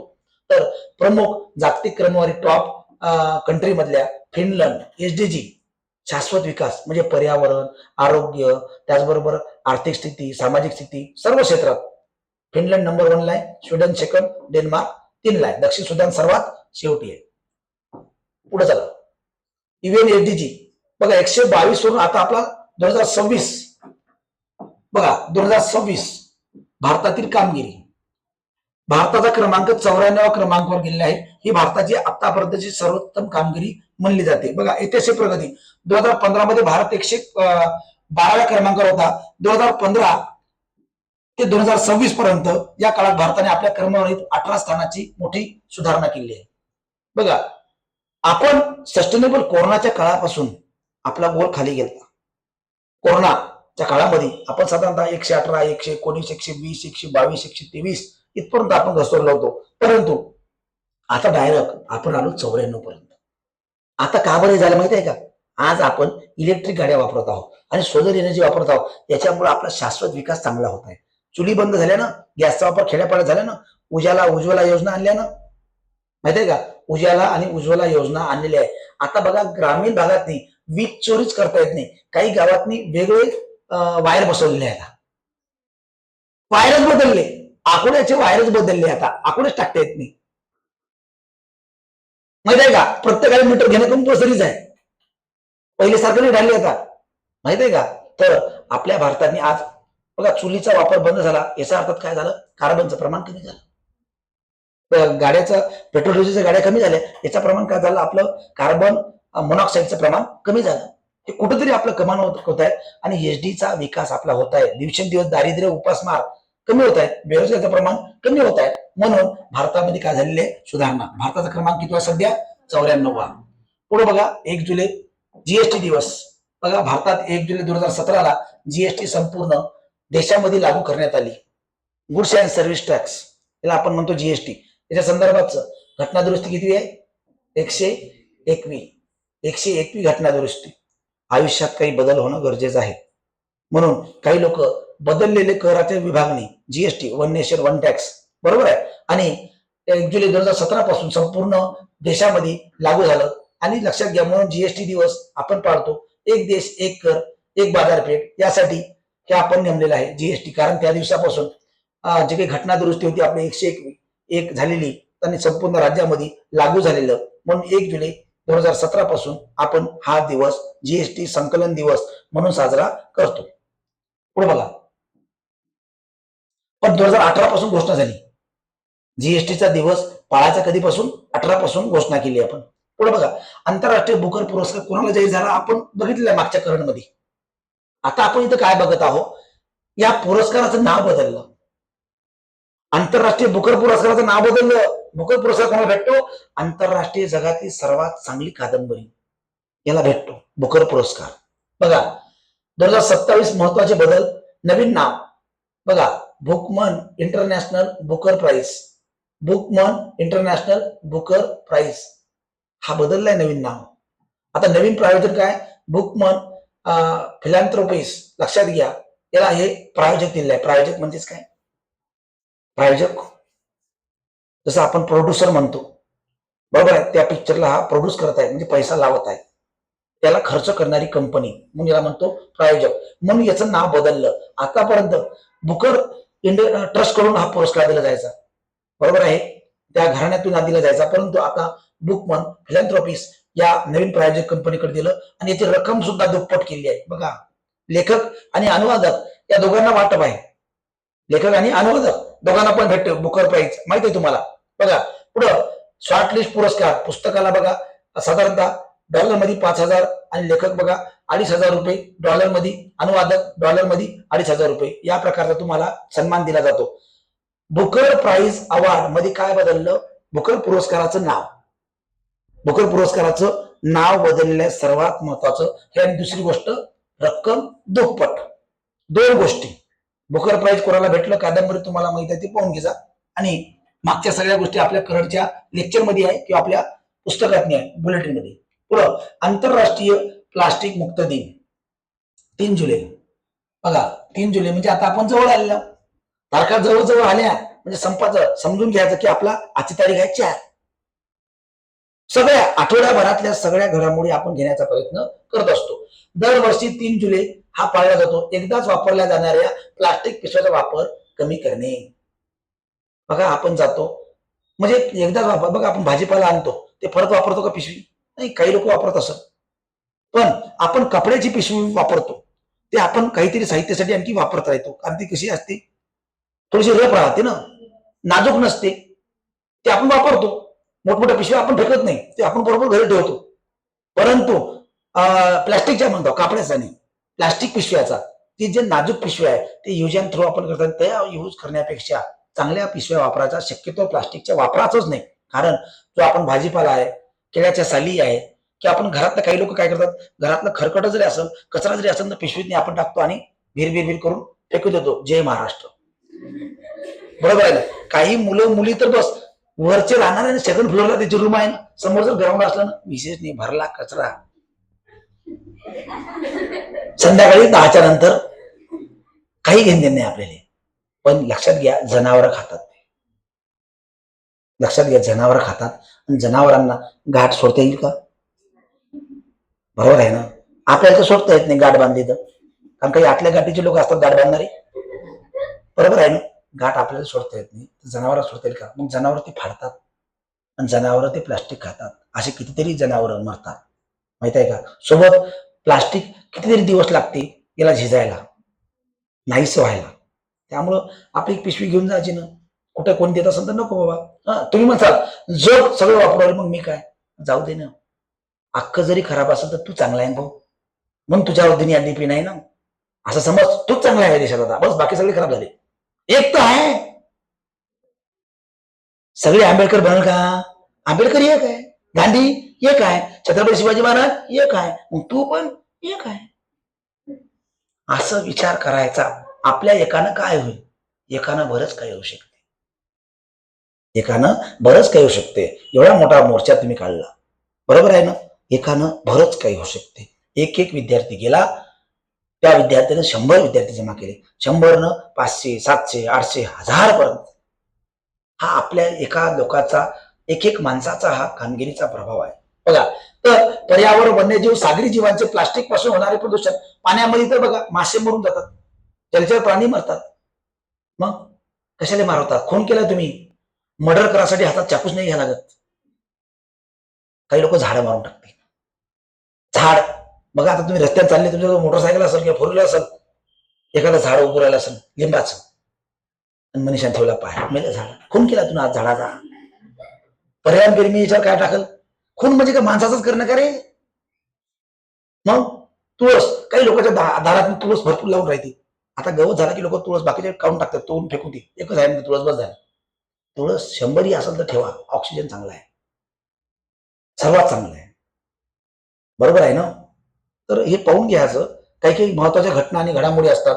पुनर्वापर योग्य कापडी किंवा कागदी पिशव्याचा वापर करा. ठीक आहे, कागदी जाऊ द्या, पाण्याने खराब होईल, पण कापडी तर वापरा, कापडी पिशव्या वापरा. बघा, तर पर्यावरणाच्या संदर्भात आपल्याला प्लास्टिक मुक्ती दिन कुठला आहे? 3 जुलै. पुढे बघा, आंतरराष्ट्रीय सहकार दिन. आंतरराष्ट्रीय सहकार दिन बघा 2026 मध्ये 4 जुलै साजरा. बघा, जुलै महिन्याच्या पहिल्या शनिवारी साजरा केला जातो. जुलै महिन्याचा बघा, आता जुलै महिना आहे, पहिल्या शनिवारी आला का? पहिला शनिवार नाही, पहिला जाईल रे बा. जुलै महिना सुरू झाला ना, आजची 4 तारीख आहे ना, शनिवार आहे ना. तिला माहित नाही, सध्या माहिला का तू? हा, काय भाबावलाय पोट्ट. 4 जुलै बघा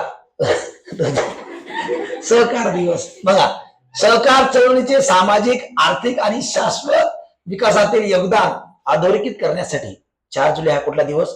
सहकार दिवस. बघा, संयुक्त राष्ट्रसंघाने इंटरनॅशनल कोऑपरेटिव्ह अलायन्स ICA च्या सहकार्याने साजरा केला जातो. संयुक्त राष्ट्र UN. बघा, भारतामध्ये सहकार कायदा आहे आणि सहकार संदर्भात 97वी घटना दुरुस्ती सुद्धा आहे. सहकार कायदा भारतामध्ये, बरोबर आहे, या संदर्भात 97वी घटना दुरुस्ती आहे. इकॉनॉमी मध्ये ही आहे कन्सेप्ट, सहकार संपूर्ण कायदे वगैरे सगळ्या गोष्टी. तर 4 जुलै हा दिवस कुठला? सहकार दिन. परंतु तो दिवस आला पाहिजे कुठला? शनिवारच, बरोबर आहे. 4 तारीख तो दिवस पहिला शनिवार, जुलै महिन्यातला पहिला शनिवारी काय असतो? सहकार दिन. आज पहिल्या शनिवारी 4 तारीख आली म्हणून सहकार दिन आहे. आता पुढच्या जो शनिवार आहे तो 5व्या दिवशी जर आला पहिला जुलैचा, तो 5 तारखेला राहील जुलै महिन्यात. नाही कळलं का तुम्हाला? 4 जुलै आहे का? नाही, पण आज 4 तारीख आहे. पण काऊन? पहिला जुलै महिन्यातला शनिवार, हे लक्षात घ्या. जुलै महिन्यातला पहिला शनिवार हा काय राहील? सहकार दिन. जसं की ऑगस्ट महिन्यातला पहिला रविवार काय असतो? ऑगस्ट महिन्यातला पहिला दिवस, पहिला रविवार फ्रेंडशिप डे. हा, फ्रेंडशिप डे. तिथून मग सगळे कोणता डे, हे डे, ते डे, सगळे डे. तर कुठपर्यंत? 14 फेब्रुवारी पर्यंत थांबत नाही. 14 फेब्रुवारी डायरेक्ट, नंतर ब्रेकअप डे. पुढं महाराष्ट्र महिला शेतकरी सक्षमीकरण विधेयक 2026 महत्वाचं विधेयक आहे. दत्ता भरणे मामा, महाराष्ट्राचे कृषी मंत्री दत्ता भरणे. बघा, महाराष्ट्र महिला शेतकरी, आपल्या सर्व महिलांच्या शेतकरी संदर्भाचं विधेयक आहे. बघा, आपली आई, आपली बहीण, महाराष्ट्रात सर्वात जास्त, भारतात सर्वात जास्त शेती करण्याचं प्रमाण कोण आहे? महिलाच. आणि महिला मरत नाही, घर चालवते. अरे विधवा क्या महाराष्ट्रात महिला, अरे नांगर ओढते, गाई ढोर जनावर चालवते, मरत नाही. पोराले पैसे पाठवते, पोरीले पैसे पाठवते. बाबू तू कर, काही टेन्शन घेऊ नको. बघा, महाराष्ट्र शेतकरी, बघा महिलांचं लक्षात घ्या. महिला शेतकरी सक्षमीकरण विधेयक आता का बरं मांडलं? पहिलं राज्य आहे महाराष्ट्र, पहिलं की ज्याने महाराष्ट्र महिला शेतकरी सक्षमीकरण विधेयक मांडलं. बघा, देशातील पहिलं राज्य आहे महाराष्ट्र. बघा, काय होणार आहे? शेतात काम करूनही जमिनीवर नाव नसल्यानं महिलांना शेतमजूरच मानले जाते. 7-12 कोणाच्या नावावर आहे? बापाच्या. काहून? आईचं नसावं. आता तुमच्या टीशीवर नाव आलं, कुणाचं? आईचं, बापाचं. आतापर्यंत कोणाचं लेकरू होतं? बापाचं. पूर्ण नाव काय? तर बापाचं नाव काय? बापाचं नाव सांग. एवढा विचार करा, लोक वेगळा विचार करा ना. मग बरोबर आहे ना? डायरेक्ट म्हणत असते का रमेश बाबा म्हणायचं? डायरेक्ट पूर्ण नाव काय तुझं? आईचं नाव पाहिजे. आता तू फक्त बाबाचीच आहे का? आता नाव घेत असताना आईचं आणि वडिलांचं, पहिले आईचं काही संबंधच नव्हता. आता 7-12वर पण आईचं नाव पाहिजे. काहून? ती एक घरातली नाही का? त्याच्या नावानं घर नाही, त्याच्या नावानं वावर नाही, त्याच्या नावानं पोरं पोरी नाही, अकाउंट तर त्याच्या नावानं नाहीच, पैसाही नाही. अरे वा, घरातली खरी माणूस आहे तेच. माहित आहे का? घरातलं खरं माहित आहे का? जे कडी आहे ना दाराला लावणारी, ती आई आहे. पण ते कायम दुर्लक्षित आहे. म्हणून आपली बहीण, आपली माता, या सर्वांचं 7-12वर त्याला शेतमजूर मानल्यापेक्षा आपण त्याच्या नावावर कर्ज, अनुदान, पीक विमा या बाजारपेठेतील थेट प्रवेशापासून ते वंचित राहत आहे. थेट. आणि कितीतरी महिलांचा असा आहे, त्याचा नवरा मेल्यानंतर त्याचा दीर, बाकीचे लोक जमीन घाळप करून टाकतात. आणि यामध्ये जाय म्हणते, तू तुला काय संबंध आहे? अरे संबंध काय माहित आहे का? मग महिला ही मजूर नाही आहे, ती मालक आहे. काही आई तर असं करते, आपली जमीन आपल्या पोराच्या नावावर करते, खराच नाही. आणि मी तर म्हणतो ना, तुम्हाला जर आई असेल आणि तुम्हाला जर बाप नसेल ना, कधीच आईचा जमीन घ्यायचा नाही. आई हे कायम तुझ्याच नावावर राहील. आणि मला 1 रुपया नाही पाहिजे. काही लोकांचे भाऊ जर आज वावरात काम करत असेल आणि तुम्ही जर इथे शिकत असाल, भाऊ किंवा बहीण, वावर घेजू नका. वावर घेजू नका, नाहीतर एखादा हलकट किंवा एखादी हलकटीने येईल भविष्यात नाही, आयुष्यात नाही. ते म्हणून तुमच्या भावाले 10 एकर ना आपल्याला बाई नोकरी आहे ना. नोकरीन जमते का? किती महागाई वाढली, किती महागाई वाढली. एक काम कर, पुस्तक आणतो तो 10 वाच, कलेक्टर बन. वाढली महागाई, ठेका मी एकटा नाही घेतलाय. एक टाइम मा बापा घरून येईल किराणा, एक टाइम तो बापा घरून येईल किराणा. या महिन्याचं भाडं मा बाप देईल, पुढच्या महिन्याचं भाडं तो बाप देईल. ठेका दोघांचं आहे ना. नाहीतर मग आपण चालू घर चालवा किती लागते? 20,000 लागते ना. 10,000 तू दे, 10,000 मी देतो. तू टी शर्ट जीन्स पॅन्ट वापरवली ना, मी टी शर्ट जीन्स पॅन्ट वापरवलं. काही वेगळं आहे का? तुला वाटत असेल गाडी मी चालवतो, ठीक आहे, 50 किलोमीटर मी चालवतो, 50 किलोमीटर तू चालव. टू व्हीलर फोर व्हीलर कुठली बी शिकून देतो तुला. हो, मी काय एकटा चालत राहू, तू मागे चॅटिंग करत बसशील. अरे मला सांगा ना लेखाचं, नवरा लेखाचा तो कुठल्याही नोकरीवर असेल, सीट बेल्ट लावून तो ड्रायव्हर असल्यासारखं बाई मागे मस्त जवळ. अहो आलं का हो गाव, चहा घे बागा ना मले. हो मॅडम, पाचतो तुम्हाला. अवस्था पाहणं तिला सांगावं लागते, ए भाई गुटगं मागं पाय बरं, काही आहे का गाड्या गिड्या काय हो म्हणते, आरशात गिरशात पाहणं, कॅमेरा लावून घ्या म्हणते तुम्ही. 10 वेळा उठवत राहता म्हणते तुम्ही आम्हाला. बरोबर आहे ना. जरासं बी ते येशी गिशी चालवा म्हणते, मा फाउंडेशनचा पॅक खराब उडाला. काय करावं, हा माणूस परेशान आहे, परेशान. बरोबर आहे ना. ते ड्रायव्हर आहे तो. असली मजा नोकरदाराची बायको करते. गेला माणूस, गेला ड्युटीले, झाले काम बिंबो, मस्त फॅन लावला बड्यापैकी.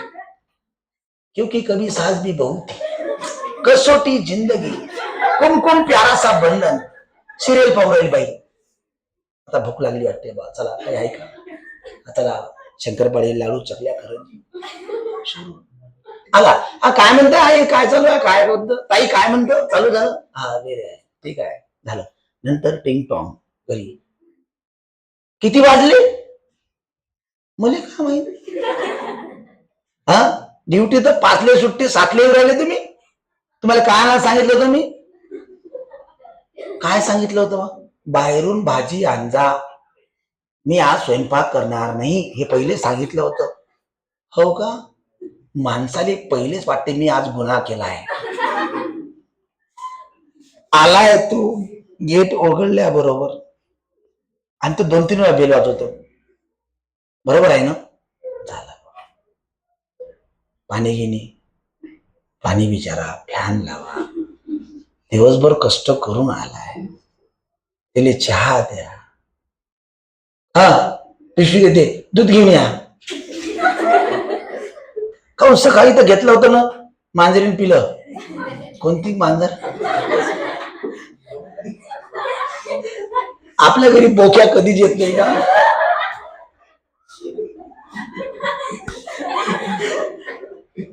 चालला, बरोबर आहे, चालला. तिकडून तिच्या आईचा फोन येते, बाळा पोचलास घरी, जेवला का तू, काही नाश्ता केला का? नाही आई आत्ताच पोचलो. कुठं गेला रे? आई दूध आणायला. का तुझ्या बायकोला आणता आलं नाही का? आपली आई स्वतः किराणातून सगळं घेऊन यायची. हा माणूस आल्याबरोबर चाललाय. नंतर फोन, अहो किती वेळ दूध आणायला गेले तुम्ही? अगं फोन होता, दिवसभर बोलत राहा. कोणाचा फोन होता? तुमच्या आईचा. झाला. आणखीन तू कायच्यात आहे? गुन्हेगारीमध्ये दुसरा गुन्हा केला. आता चहा कसा भेटल गॅरंटी नाही. सांगा, हा पाहू द्या बघा हे विधेयक. शेत बघा, महिला शेतकरी सक्षमीकरण विधेयक ऐकलं. हा, हे तुम्हाला इकडे आला ते भेंडेरावाले पहा. तर हे महिला शेतकरी तुम्हाला बरोबर शेतात काम करायला लागते, सारखी टोपाल तुम्हाला कळते. त्याचं नावच आहे सरकी. जे हेकडी चालते तिने सरक करते, सरकी. पहा पुढं प्रमुख तरतुदी बघा. शेतीची व्याख्या वाढवली. पहा लक्ष द्या, शेतीची व्याप्ती काय झाली, वाढवली. पशुपालन, दुग्ध व्यवसाय, कुक्कुटपालन, मत्स्यपालन, मधमाशी पालन यांचा समावेश. शेती म्हणजे काय नुसतं पलाटी सोयाबीन लावणी हेच आहे का? शेतीची व्याख्या प्रचंड आहे ना. पहा पुढे बघा, महिला शेतकरी ओळखपत्र ग्रामसभेमार्फत अधिकृत ओळखपत्र. आयकार्ड घालून जायचं वावरात.